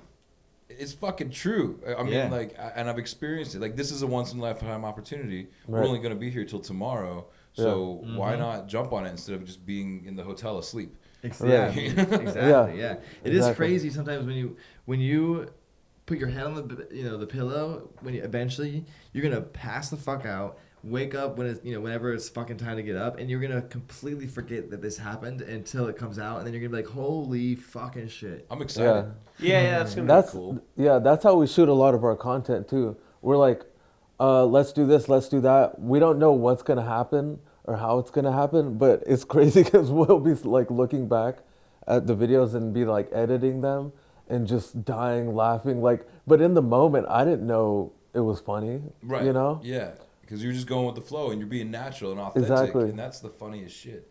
Yeah. You know, like, all right, so here's one of the jokes, which is, it's semi written in a funny way, but it's also true. Like the event that happened, my brother got married and we went to a strip club in Vegas, which is like for his bachelor party, kind of like cliche now, but it's traditional almost on a certain level to go to a strip club. Yeah. You know, and they were all shocked that I could find a limo and got us in for free. I'm like, literally, all I did was just call them. Yeah, they want you to want you to hop in that limo. Yeah, And all of his friends and them were like, dude, you hooked us up. I'm like, yeah, all right. That's exactly what they want you to think, you know? Yeah. And we get there, and it's like these women, man, are charging. Oh no, what's happening to Taylor? He's off the screen, everybody. Oh no, Taylor, don't do it. Yo, you believe in yourself. You know, you got a long life to live. I think it'd be hilarious if you just like take a nap, because then it's like, way more genuine than. Yeah, he's clearly sleepy. Just take a nap. I think it was fucking hilarious. That's like, cause no one's gonna know it's 2:35 in the morning unless it's like, whoa, one of them is asleep. I'm not even on camera, so it's like. Technically, you are on you camera, are on but camera, that's man. why. They're seeing That's you. why I love it so much. That one over there. That's why I love it so much. So pop open awake every now and then and it can drop like a wisdom nugget. Thanks for the pillows. I think it'd be you're welcome. I think it'd be fucking hilarious if eventually at some point in time you just say something randomly because like you're trying to input but you can't because you're like you're not I'm here. half asleep. Yeah, you're like in a different dimension. Yeah. But like you should be genuine about how tired you are. Just like blah, blah, blah, blah. Are we gonna get Ethiopian food? That yeah, sounds about right. the Shaw's it closes in 5 minutes. You should get it on No, we were kidding. That was one of He was his saying goals. that's one of the pop-in comments that he could make. Oh, Is fuck, the you got me. Ethiopian place open? Yes, for 5. You got it. Okay, so what's the other joke? Oh, okay. So that wasn't the No, whole he hasn't joke. It's a finished bit. yet. Oh, so, shit, fuck. we So were, Vegas. Vegas. We're at the strip club, and these women, like gorgeous, like Victoria's Secret model rejects, right? These women that just didn't quite make the cut. Yeah, yeah. You know, we're like walking around the Sapphire, and like there's 100 women walking around all at once, scantily clad. Wow. And you know, like the way these women work, they drop in, they're there for the weekend or Yep. whatever, and then they bounce and they replace it with like a bunch of other hot ass women, right? Yeah. And I was like, hey, well, how much for like a dance? And they're like $300 for like 3 minutes. I'm like, I got a car payment. I'm cool. You can keep walking. I'll enjoy the view, you know. And all my brother and all his friends, they spent all this fucking money, $1,500 for an hour for a private room where they just jiggle. Like you can't do anything with them. Yeah. You know, you can't like you can maybe touch them if they let you. But I was like, one girl got paid for me to have a dance. And again, I'm not against it. I'm totally love how great and hot they are. And my one friend like paid for her to like dance with me, and she was like, you know, for another $100, you're really cute. I like your eyes. We'll do, you know, I'll give you another song for $100. You know what I mean? And I was just like, but you know, your skin's really soft. What's your moisturizer? You know, it's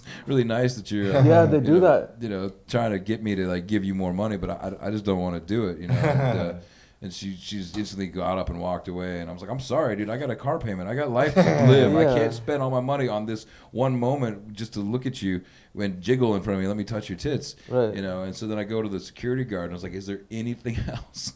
You know, not to say that I don't love it, but is there anything else here? And he's like, well, there's like a buffet, you know. Yeah. Oh, yeah. They have the You know, buffet. they get the buffet, which on some level just seems kind of gross to me. I Like know the- some people that go to strip clubs specifically because they have buffets. Well, that's a really wild food fetish.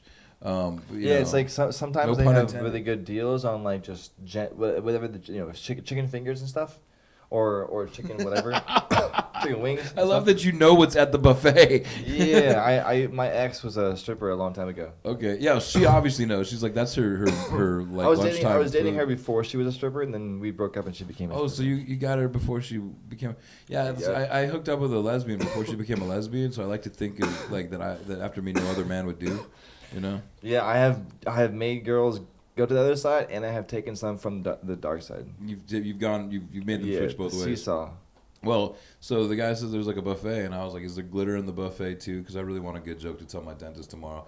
You know, something interesting. You know. It's like glitter in the So buffet. I told that to my dentist the next day, and he was like, forget about me, man. Imagine telling this story to your plumber, man. And so I told my plumber, he goes, that's going to be some shiny shit, yo. You'll be like one of those vampires from Twilight. Some shiny shit. There you go. Yeah, Fuck so yeah. that's one of the new jokes I'm working on. I got to slow it down, you know. But Yeah. Yeah, I like that. Imagine that. That's some shiny shit. that's some Yeah. shiny shit. Yeah. What the audience laughs, the timing is, yeah. Yeah, you got to they'll catch up, Yeah. honestly, you know. And you got any feelings about that, Marlon? I probably shouldn't have like drank all that Xanax powder. Yeah, don't drink Xanax powder, kids. Whoa, that's lit, dude, that's crazy. Did you crush a pill into powder? Nah, if you Oh. keep them in your bottle in your pocket for too long, they just turn into powder. Was But then it I a just school bus or a I poured football? my Bang energy drink into the bottle and just drank all the powder. Oh my Christ! But I mean, I'm tired too. But it's like it's that. yeah. Was Was it? I could probably pretend that I'm awake had I not done that. Yeah, is it a school bus or a football?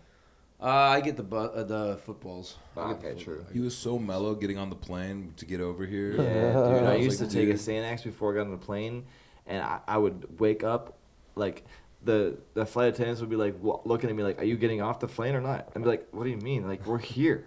Yeah, we've been here. The cleaning crew's here. We've been Like, here for hours." I'm like, "Oh." Yeah. So they were like, welcome back. that's when I realized I needed to take like, you know, the school bus, right? Yeah, the bars. Yeah, they had like 4 of them in there. Yeah. No, I'm saying like 4 parts. Individual. Yeah, yeah. Individual So you can- each piece is a half a milligram. Yeah. Yeah. So like when I crack off one part of that 4, that one thing, different dimension. Yeah. If I take anything more than 1, goodbye. This is a great opportunity to talk to our sponsors if you want. Yes, shout out to our sponsor Xanax. Yeah. We are all on Xanax, so if you want to, I'm not on Xanax, but Okay, keeping it mellow. For $9.99 a month, you too can be on Xanax and run through the fields like you look like you're having a great time. You know, be on a tandem bike, and for some reason, be happy with old people because that's what the commercials show you. I take it legally because I have a prescription. I have severe social anxiety. Movie recording is stopped automatically. Oh, thank you for But the now I'm reminder. tired. Perfect. Movie recording is that Even is that the good? recording is Come like on. sleepy. Ozempic. Yeah, exactly. You know, You know. those commercials are ridiculous. I know, right? Like I've never had more fun in my life. What they show you in those commercials. Yeah. They seem like they're so happy because they got their restless leg syndrome under control. Yeah, exactly. I'm no longer constipated, and my dick doesn't look like a bent carrot. Thank you. Aw. Oh no, I don't need that shit. But anyways, The second. we went to when we were at the airport. I'll tell you the second joke I said, but we were at the airport. I'm stressing on the bags, on the tickets, on going through security. He's like, "It's all good, man. We're gonna be great." So here's the second joke, and this is all true. My brother did. He just got married, and we were lucky. We had our Israeli cousins come out, and it was like the mom, the aunt, and their 7-year-old daughter, who's like treats me like an uncle, right? And it was all before all the drama happened. And they came out to Los Angeles and lived like the American dream. Like didn't have to think about Israel or anything. They went to SeaWorld and Disneyland and Universal Studios, and they went to. I took one of them to a Guns N' Roses concert, and we had such a great time. They came to my comedy show. They went to a bunch of other shows, and I remember the people that aren't from the West Coast may not know this location, but it's pretty famous.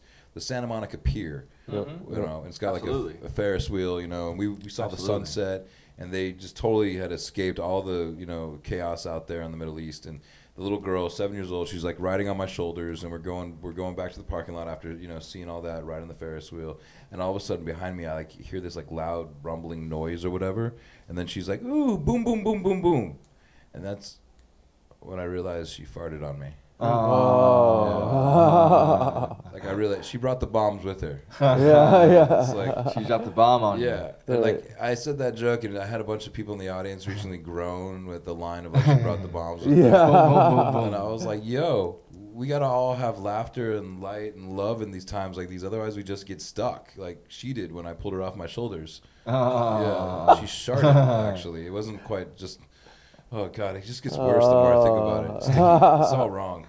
But this is Nice a and joke. squishy. Yeah, it's but exactly completely kind of innocent, ridiculous fart joke Yeah. combined with the heaviness Right. and the weight and the fucking like horrible life that like that world is dealing with right now. Yeah. Like you gotta stay funny, and keep it light. Right. Yeah, people want to get mad at you when you make jokes about serious things, which is why it's difficult to do it sometimes.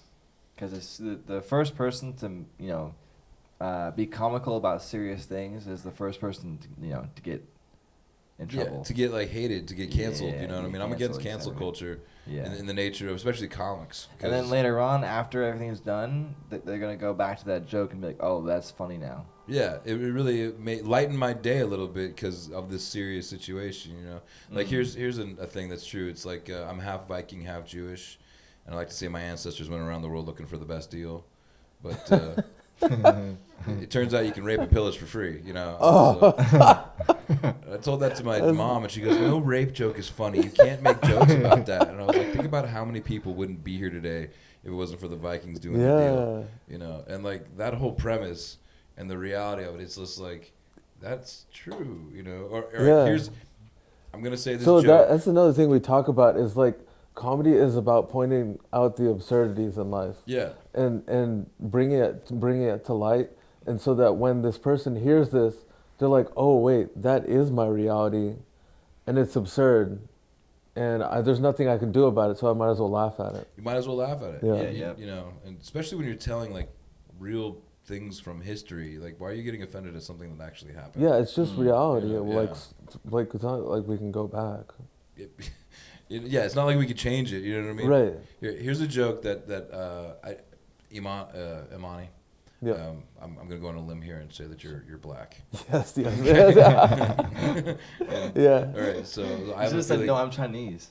Yeah, I'm Yeah. actually He forgot. I'm from Gaza. Wow. Oh my god. Oh my This is tough god. here. You know, you're tough I'm gonna, crowd, everybody. I'm gonna clip that, and you're gonna get so fucking canceled. You're a Yeah. You're a pro-Israeli. You're gonna get so fucking canceled. Yeah, that would be ironic. You know what I mean? Like You're from Gaza, but you're a Zionist. a quadriplegic synchronized swimming team. They only have one move. Yeah. Hell Oh my yeah. god, You know? Oh man. Or I want to start a gay bar. I genuinely think you should just take a nap. I think Yeah, that'd be. you're I think doing that'd be. great. I think that'd be fucking hilarious. I mean, I could just leave. I mean, No. I don't mind contributing. No. No, we want you to contribute. I want you. I don't. You're I doing great. can't. I cannot think of. I don't know of a podcast where one of the guests takes a nap. I've never seen that. So I think it'd be not only unique but also creative. I don't think I'm gonna be able to fall asleep with the conversation going on. Oh, okay. That's actually a good thing. Like, I want you included in the conversation. Yeah, you feel I was good, just right? thinking. I was thinking like, okay, if I was here and I was tired and I didn't have to be here, I would. It'd be hilarious to just take a nap, right? Like on camera. Like if you fall asleep on accident, that's like, oh, you should wake Yeah, him up. On what's going accident, on? yeah, you should wake him up. But purpose is like that's fucking funny. If that's what evolves, but if it doesn't happen, then Because I'm not, it's I'm not forcing anything. It's on you guys contradictory to both aspects of a podcast. here. That's true. The video aspect, you fall asleep, is contradictory to the video, and also the audio because you're not talking. So it's like that's the funniest thing I can think of for a podcast. Is It would be ironic, like Yeah, exactly. the idea of podcasts is you're awake. and the whole podcast we're doing in general is ironic. Yeah, absolutely, because all of it. So I was happened, I was like, yo, how fucking organically. amazing is this? Yeah, I couldn't have planned for what's happening. it's very natural. It's beyond natural, Marlon. Yeah, I'm loving it. I'm loving it. Are you all right?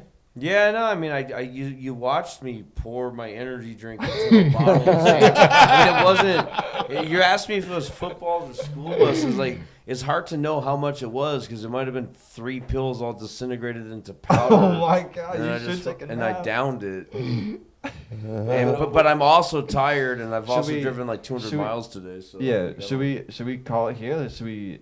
I mean, we can keep talking. Okay, because I think it would be hilarious if you just kind of like doze off, took a nap, and then at some point. But just, no pressure. I don't want you to feel like you're on the spot. Oh, too. don't, Yeah, yeah, no, not yeah. at all. Yeah, because I'm that's just- kind of the I'm irony just of the show open- is that yeah. nothing's I mean, on the I spot. can make Yeah. myself more comfortable. Yeah, I'm maybe, just maybe I open- will actually fall asleep. Yeah, I'm opening that gate of Go ahead and just of take a nap. yeah, like convenience and also comedy. It's like Yeah. it's funny and it's convenient. To just have somebody on a podcast that's taking a nap. Yeah, Yeah. like if you were to respond to something that wasn't what we're talking about because you in your sleep you You're heard just like something that's else. not funny, by the way. God damn, that'd be If you so just- Yeah. I fucking mean, yeah, that funny. might happen. I know when I- I'm actually falling asleep, Yeah, I mean, you start sorry, to have I'm not thoughts that trying don't to- make sense. Yeah, I'm not trying to change how genuine it is, but Right. I'm just opening that. Go to sleep. Right. It's a really hard thing to make somebody do, like on this, like, fucker, why aren't you asleep already? I put you in the perfect Yeah. position. I gave you the pillows. But like as a comedian, this is also like the biggest insult to have somebody fall asleep Yeah. on your show. Yeah. You know, like I had a woman once get up out of my like right in the middle of my set. I'm like, "What are you doing?" She goes, "I'm gonna go see someone funny here." Oh, Damn. Damn. And then like this other woman next was like, "It's okay, baby, you're almost done." I'm like, "What the fuck is happening?" Oh. It's like like talk about a Oh. punch in the gut. Oh my god. Yeah. So Damn. So is there a pro to like? It's a blessing I've heard when you have a show that's like a quote unquote a crash or a fail or a bomb. yeah. We because, always use these violent terms like because we then- killed. because Yeah. everything from there is Yeah. upwards. Yeah. Like I've had big famous comics when I got off the stage one time I was so pissed and I was like, God, I put all this work into these jokes and I put all this energy on stage to make you fuckers laugh and nobody was laughing. They're all getting mad at me because I was getting mad at them, you know, and like the more I tried to force them into laughing at something that I said that I thought was really funny, the more angry they got, the more offended I got, the more offended they got, you know what I mean? So here was the black joke and I was like, I was prefacing it with, because you're Yeah. and I was like, now he's like, dude, if you piss me off, it's over. Right. I'm coming across this It's table. also part white too, so you're fine. Oh, good. That's yeah, the so- other thing I was gonna say. I was gonna say that no, I'm white. He, like, Yeah, half of But you's gonna I love am this. also white. Okay. Well, it's like the joke I wrote was like Jews and blacks aren't all that different. We both had crackers on our backs in our oppressive history. Jews called it matzah, blacks called it massa. You see? Okay. Masa? Matzah, like Matzah is a Jewish cracker that we have on Yeah. Passover. You know, Yeah. and Matzo we- ball we- soup? We baked it on our backs, leaving Egypt. The history of Passover is that wow. like the Jews with Moses were escaping the Pharaoh of Egypt, and like we couldn't get out fast enough, and so like to eat food, they were like, well, we'll just like it's kind of silly and dumb, but like regardless, they're like, well, we'll just put the bread, the dough on our back, and it'll bake while we walk, and instead of it turning into bread, it just became giant Ritz crackers or whatever, and they called it matzah. And so like, and then the other thing I heard is like whenever you hear like somebody call like a white person a cracker, it's like a reference to the whip cracker in slavery times. Oh, so okay. we both had crackers on our backs. I had to Right. explaining the joke doesn't make the joke funnier. It No, makes it no, sad. Yeah, no, I was wondering what the second one was because I. Oh, right. So that's the history behind. And I'm sorry, I shouldn't be educating anybody on like the history of the history. No, Yeah. it's. I mean, if it doesn't work, I'll cut it. Obviously, if it does work, I'll use it. I'm gonna get a lot of hate. I don't know if I'm gonna be invited to all the wrong shows. You know? Well, I'm the- gonna get canceled because you had me take a picture with all those like rabbis outside of the Capitol. All my friends are like hardcore SJWs. Social justice warriors Yeah. for that. Oh. But the woman who took the photo was like a Republican Texas congresswoman Republic- from Texas. Yeah. So it's like really bananas, like the irony of that photo on some level, you know. And she was meeting with them? Yeah. Oh, okay. And that's what we that's found out like convenient. after the fact, but I didn't know who she was. I was just like, take the photo, Oh, yeah. you know. But I will I to see I flip. see her Instagram. That's a great background, too. Like, It's a good she got a picture. good shot. Yeah, I mean She knows what it's she's doing. nice. She knows what she's been there enough. Yeah. You know. That's so, wild. So to flip like the Did you anger, tag her, photo credit her? I did. You did? Yeah, it's in there on if you look at the comment. U.S. rap. Capitol. Yeah, by rap. Photo. Oh, buys. wow. She is pretty. Yeah. Wow. That's why it's like, oh, she's hot. She's standing right here. I don't know Yeah. who you are. Why you're standing so close? Can you take this photo? Yeah. You know. Absolutely. And that was funny. It was the Hasidic Jewish guys. They were like standing there. I was like, "Hi, I'm Jewish." And they're like, "I'm Jewish too." And we're like, "Yeah, obviously." You know? But, Yeah.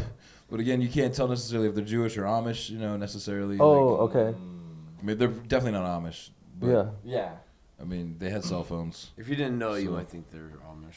Yeah, they don't Yeah. have that hair thing in front of their face. That's how I can tell it's a Hasidic Jew when it's like here. Oh, the curly Q. The curl? thing. Curly Q Yeah, thing, yeah, yeah. But that's not like mandatory. I don't think.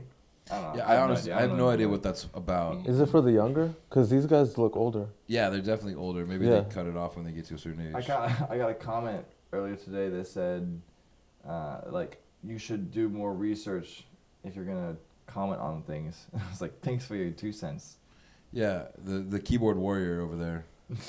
You know, that's so annoying when you get See, people that are I- like commenting on your comment, and you're like, is this Wikipedia? Right. Like, am I supposed to be peer reviewed? Right.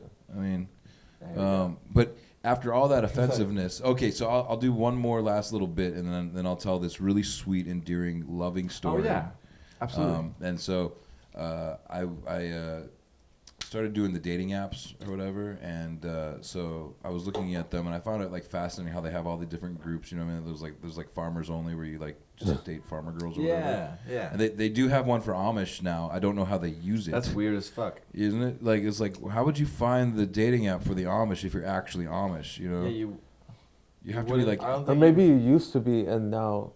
right. But you have like a common culture, but you're not like actually like living in the village and not Yeah. using electricity. You have a complex already because you're not supposed to be using electricity. So then you find other people with the same neuroses. Yeah, exactly. Like they can relate to your culture maybe. I don't know. No, that makes sense. Yeah. I was just always thinking about like if Yeah. somebody discovers that this person is on the Amish dating app, Right. and they're like, dude, you're gone. You're never allowed back. Like you've been. Yeah. Never. You know, you can't churn It butter gets with us around the anymore. community. Like don't Oh, tell. Don't shit, tell. You know what? What What? happened? I didn't do the Oh, the parking. Anyway, So then there's J-Date, which is for Jews, and that's a swipe for the best deal. And I just think you move the nose back and forth, left or right, depending on what you want. And there's Christian Mingle is the website, and you've heard all these jokes before, so he's falling asleep. And then I think the app is called Christian Fondle, and I don't even know. I don't even know how to begin to flirt with these women. Like, if you turn the other cheek, I'll make you walk on water. Like, how do you? And or I could do one for the Hindus instead of Tinder. It'll be Hinder, and it'll be like, I got like 7 arms, lady. What do you think of that, bitch? But I want to start one for Muslims called For Your Eyes Only. Nice. Because the burqas. I don't even know That's how. That's kind of hot, actually. You'd think so, right? But they probably send you the picture of the wrong eyes. Like, I sent them like a picture of my goats, and then it's the wrong eyes, and like I go meet her father and shit. Or a girl with glasses on. That would be interesting. 4 eyes. Yeah. 4 eyes only. 4 eyes only. For your 4 eyes only. For your 4 eyes. Yeah, I like that. But if I do that thing that I saw in the videos when I go down on her, I think I'll be fine. They'll love me. La la la la la.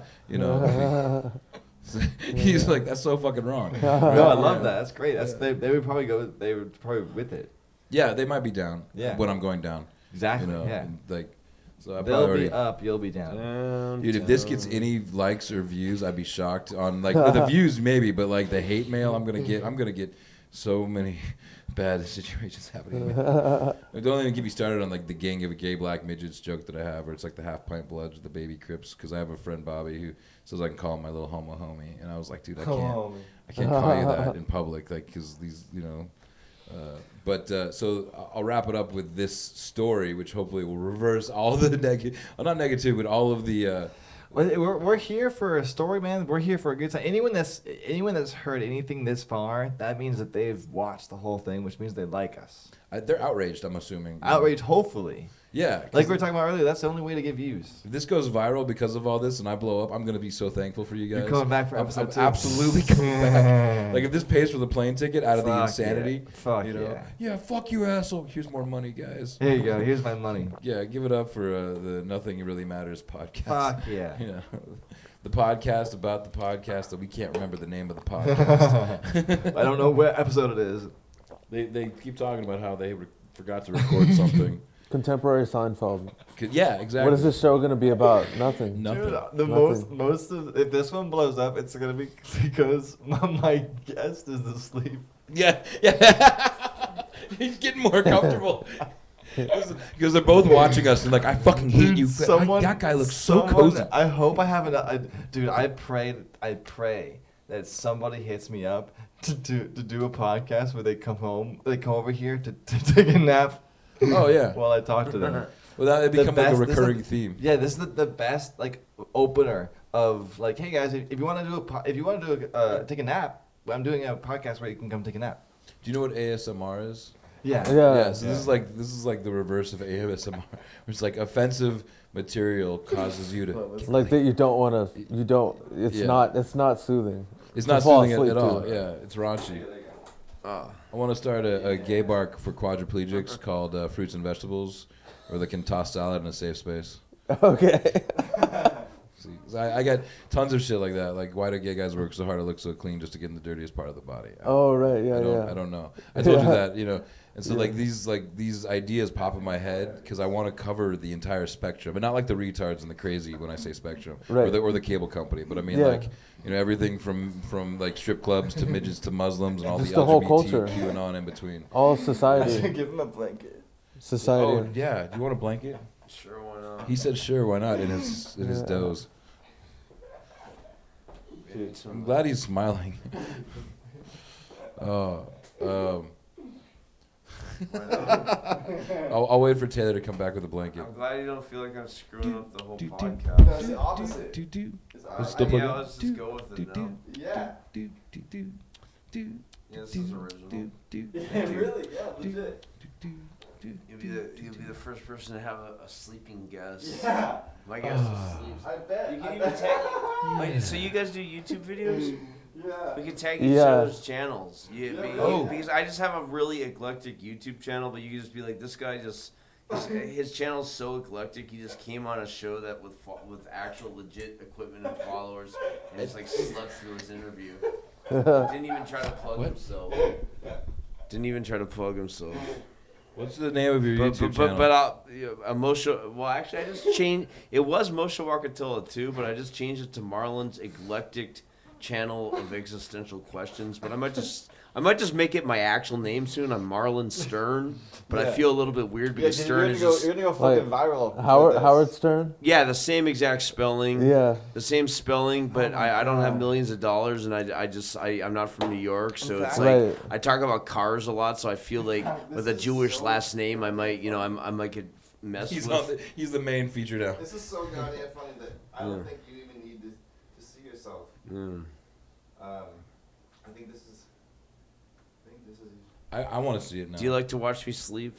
No, I just think it's so. No, I'm just There's kidding. a I fetish just- for that. Oh fuck. The microphone. Oh, is it this microphone? Maybe I'm too close. No, it's this camera. My bad. How did I even have? That was loud. Maybe it's gonna mute. It said it exceeded the 4 gigabyte. When you plugged it in. Maybe it's the wrong cable.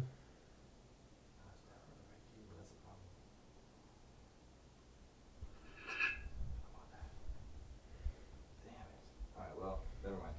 Intermission. Yeah. Dun, no, just dun, dun, dun, one. dun, dun, dun, Is dun, it dun. still recording on that other camera though? Dun, dun, dun, dun, dun, You okay? Yeah, thank you. Alright. And how's that one doing? Because a sign popped up when you plugged it in. This one's bad. It's recording again. Okay. Oh man, well.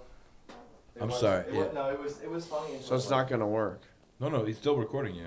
You just Yeah, can't. yeah. I just can't see you or I see just what it saw looks that. Do like. you got any uppers? Maybe I'll just be awake. Here. No. This is hilarious. It just Oh, yeah, like, let's do it, let's the do it, TV let's had do too much feedback. I don't know Ah, how or why. This is the irony. Just making sure you're actually cool with me being. But it sounds like you're jazzed about it. So. Yeah, it's fucking hilarious. So I'll just try to sink into it, I guess. Yeah. Just wake me up when it's time to go. But I might still keep contributing, even though I'm like mostly asleep. And Imani, how are you doing? You're gonna wake up in the I'm car doing great. thinking you're on this a fun? podcast. still. Yeah. That'd be funny. Good. you know, Yeah, he's gonna wake up. He's gonna wake up during the drive back, and he's gonna like respond to questions that you asked him Like hours 5 ago. minutes, hours ago, and you're gonna be like, "No, dude, that was earlier." The show's over. You got a good nap though. You're gonna wake up in the morning responding to questions. You're gonna like, well, That happens after I work. I'll like have dreams about like doing deliveries and shit. It's kind of Oh my fun. god, that's so meta. Sometimes I have dreams where I'll like get out of my car to go deliver something, and I look down and I like have just underwear on. I'm like, oh, what the fuck? And then I Oh, wake up. yeah. I'm like, damn it, that's supposed to be school, not work. You know what I mean? Yeah. It's Yeah. funny to be like in your underwear at school because like it's so long ago that like whatever the dream would be, it wouldn't feel like school. Right. It would be like, oh yeah, okay, I'm dreaming. Yeah, that must be a dream. Yeah. But when you get out of your car and you're like, oh shit, how did I get to work already? You wake up and you see a picture of yourself in a magazine. You're like, how did this happen? How did this happen? Yeah. Yeah. Exactly. Not all of us are that lucky. Like I'll end up in like Fat Guy magazine and be like, this is not what I planned on today. You know. I could put you in a magazine pretty easily. Oh, see, there's the spirit. I have hope, Marlon. I just got to get down to like what well Now see, that's the thing is, that's like a 50-year-old stereotype. stereotype. What is? Oh, things have changed. Yeah. Yeah. Yeah. Oh, interesting. So now mean, the body shaming put it thing this way. has created a. Unfortunately for you, I am the living, breathing example that like if you want to, you can. You did this, yeah. I mean, like, no, it's not like I didn't put a whole bunch of talent and experience into like figuring out how to get on magazines. I just kind of went like, oh, You manifested it. no, I just typed in the website and just click the links, you know. Like Yeah. if you had 10 photos that you considered like your best photos ever, But I have to be in my underwear. no, Oh, okay. like this is a tank top. Yeah, that's true. Mm-hmm. So okay, so it's not a determination how much skin I show. for Not the- at for all. the It's just photos. like if you like the photo so much that you wanted to share it, it'll probably work. Oh, that's fascinating. Most likely. I mean, like anything really works, but like the better it is, the more likely it is to work. Of course. But I mean, if I took 10 photos of you right now, I could probably find a magazine for. Aw. Yeah, I mean, it's like that. That's the point of caviar. Is like, to put someone on that. That direction. Yeah. That's really interesting. When someone's like, "Oh, I want to be a magazine," oh, well, here you go. Well, yeah, it goes back to like every was it once in a lifetime opportunities happen every second. Yep. Like if that was my Absolutely. goal, like I had a friend that he was like addicted to Red Bull, and like his dream in life was to become an underwear model, and he went from being like 280 pounds to getting down to like 160, and he did it. He became an underwear model. But his obsession with Red Bull, like he had a heart attack the week after he got he got on billboards. Damn. And he was in magazines. Why is this so fucking funny? Monty's just loving this irony. No, it's random Jesus. I told you it'd be funny. Wait, what? Jesus. Oh my Sorry, god. you said that's he, the clip right there. No, sorry, you said he lost something. He lost 100 pounds. Yeah, he No, went you said heart you attack. said he had a heart attack, and he's like Jesus. and he went back to sleep. Yeah. And then I took a swig of my energy drink. I Oh told my you, god, man. there's so many things That was happening. fucking funny. Okay, sorry. Go ahead. But no, but that He was had that's a not heart my, attack my and then story. what? That's just like what happened to my friend whose dream was to be an underwear model. Like he got it, and then he died, and it was. Oh, like, the heart attack. Oh, he he actually died? fucking Died? Now I get it. Yeah. Fucking yeah. It's not funny. Oh no. I'm sorry, I'm not gonna say his name. It wasn't even like a mild heart attack. No, it was the last one. It was bad. Fuck. Damn, man. That's fucked up, man. Oh, we gotta pour one out for him now. Yeah, right. Here's- Pour the Red Bull for it, homie. We're all drinking Hey. energy Don't do it, drinks don't at do it. 4 Oh, in the there. morning whenever it's time sleeping. Wow. Dude, I think we found our clip. I think we found our Yeah, clip. you got the clip. You can pop that in anytime. That's the Oh, fucking. man. The best part is it's the end, so everyone has to watch the whole fucking thing to understand the clip that we put out. Oh, that wasn't even the beautiful story. That was just sad. I know. That's the fucking You funniest don't part. want to hear the beautiful story? I do. No, I'm no, saying, we do. I'm saying We now do. we have a clip that's gonna force everyone to watch even to the end. Okay, yeah, that's true. Even to Yeah. the end. Yeah. You know what I mean? Because this is just brutal. Yeah. Jesus. Yeah. All right. So now I know, dude. That was a fucking god. So fucking funny. Oh, man. Unfortunately. He looks like he just had a wet dream. I don't know what's going on, but I'm glad people are amused. Okay. This, you know. I think we found another clip. Oh my god. Dude, this is the best shit ever. Oh, This is God. the best shit ever. So all right, so this is the. I love how this. I should put that like in the Was that a ceiling. Oh, that light? I should mount that as the camera right there into the. That'd be like a character. The light? Just you, man. Yeah, I know, man. I love you so much, buddy. We gotta get JP on it.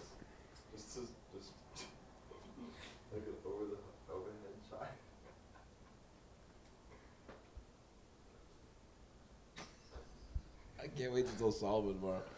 We'll be like, you did what? What's funny is our hit single or whatever when the band was together, The Dirty, it's called Nothing. But it's actually the name was Yeah. it was about our manager that did You nothing. grow like, old, you grow fat, lost everything you've ever had. Is nothing. Very positive Yeah, lyrics. it was such an uplifting song. Go ahead. But the rhythm and the melody was pretty catchy actually. Boom, boom, boom, boom, boom, boom, boom, boom, boom, boom. He is nothing. So yeah. Is this Kokomo? Yeah, it does sound like Kokomo. Aruba, Jamaica, ooh, I wanna take it to Key Largo, Montego, baby, why don't you go? It's a little faster with that. Damn. Yeah.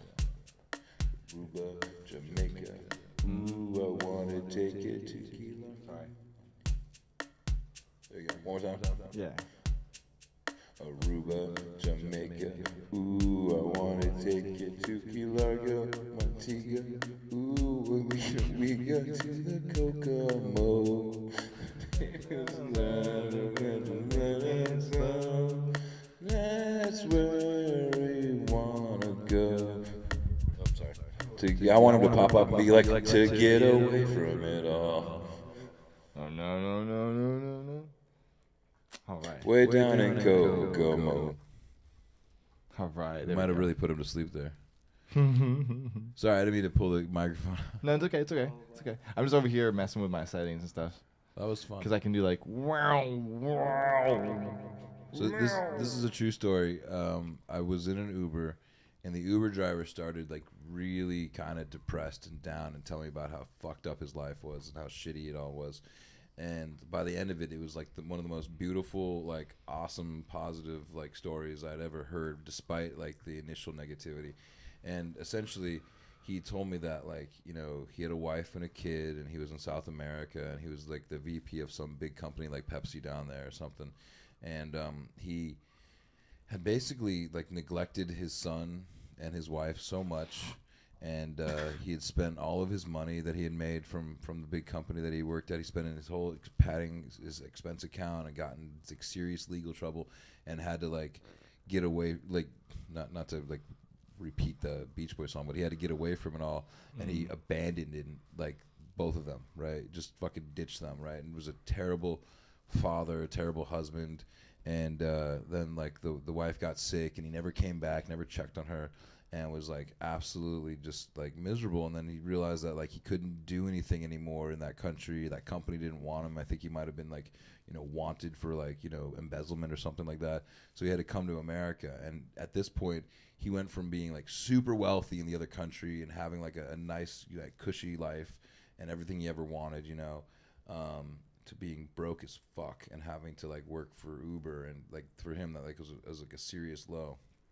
And like years had gone by, and he was still in America, and had finally reached back out to his son after all this time had gone by. And his son was like, well, mom's dead, and I don't really want to have anything to do with you, but like you're clearly like not doing well, and I'm not a bad person, even though like you weren't like a good father or anything like that, but you know, you can, you know, maybe move back in with us, you know. And so like the guy moves in with his son, despite how like the son's wife just absolutely didn't want the father there, and thought like the worst of this guy, and was like, why the fuck do we gotta, you know, put this guy up that's been such an asshole to you your whole life, you know. And by that point, like the son and the wife had a kid, so like the original father was not like a grandfather, right? And this kid is a sweet, innocent kid, has no knowledge of any of this backstory or whatever it is, and you know, the grandfather is, you know, still like living this miserable life and treated like shit by the wife and the son. But enough time had gone by, and he had lived there long enough that they just kind of like tolerated him and like let him be there. And you know, at some point they were like, you know, just I can't do it right now. I'm gonna drop you guys off at the park. Just watch your granddaughter, you know. And the son was like, I can't stand you. Just try to be better to her than you were to me or whatever. But you know, we trust you enough not to like fuck this up, okay, you know. And the dude was so like low and pathetic that there was in his mind no real chance for like redemption from the universe, you know. Forget what his own like world was like.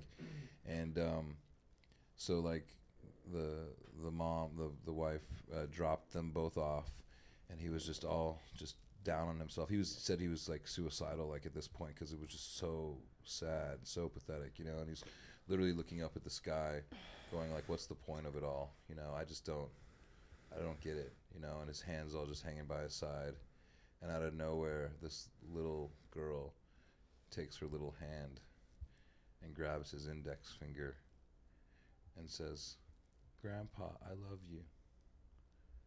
And he said it was like a lightning bolt had come, in a metaphorical sense, from the sky, from the top of his head all the way through his hand, through this little girl, and his entire energy just shifted. And he realized that he had a purpose to live, like he had something to look forward to, he had something to love. And he looked down at this little girl, and she looked up at him with these, you know, big brown eyes that just screamed, I love you, and I don't care about anything from your past. I don't know that. I just want you to be my grandfather, my papa, you know. Yeah. Damn. And he, like, at the end of this Uber ride, I was fucking crying. I was all like, what? Shit. This is such a moving, like, real story, you know. And like and he like I was like, I'm tipping you. You got 5 stars, bro. This is amazing. And he goes, I just learned that, like, you don't know how or when it's gonna happen, but the answer to turning your life around really is love, you know, and just sweet, innocent, purest in its unadulterated, uncut form, you know, and that's the crazy thing is, I was recently kind of randomly thinking about this too, of like if we take out the kind of religious aspect of, I was thinking of, I just always think about Christianity and how to like explain it to people in a way that it's not like a like ceremonial type thing where you have to do stuff and whatever. It's more so like just like about this lesson of like you're, because what people often say is you're a child of God. yeah. And the whole idea is that Jesus Christ is like his son, his only begotten son, and he sent him to do all this stuff, and these people persecuted him for it, and it was all these like awful things in the eyes of society, and they were like, crucify him, right? And then at the end of the day, it's all just about forgiveness, about forgiving yourself for your past, and then realizing that, like, you know, God loves you no matter what. And it sounds like people hear it and it sounds like kind of cheesy to them, but like that's really all that there is to it. Like, I know that it's definitely more complex when you look at the Bible and there's all these stories and all that, but for the people that don't understand why people like it so much at a rudimentary level, it's because every time you do stuff and you're like, oh my gosh, I'm such an awful person, but then you go to church and you're like, you know, forgive me for my sins, and you realize I'm still here, I'm still doing fine, whatever, God still loves me. Yeah, you still have a chance. Exactly. You know, and I've realized that a lot recently with my own life. I mean, yeah, my humor might be a little like abrasive to some, but right. the truth that I've discovered is what something my friend once told me that is really powerful, especially when you put it into practice, is when you help other people get what they want to the best of your God-given abilities, it'll work out way better than you expected, and there's no fear in that. Yeah. It's absolutely just hoping for the best. Yeah. You know. Yeah. I hope for the best for this podcast. Right. Amen.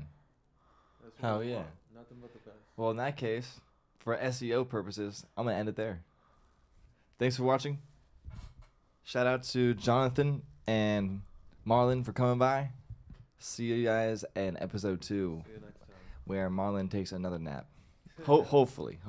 With all things, if everything goes well. Thanks for coming. I love that he's fucking, this is so fucking funny. What if we go to the, like, kitchen? You wake up and be like, what? Yeah. No, I'm just joking. Peace.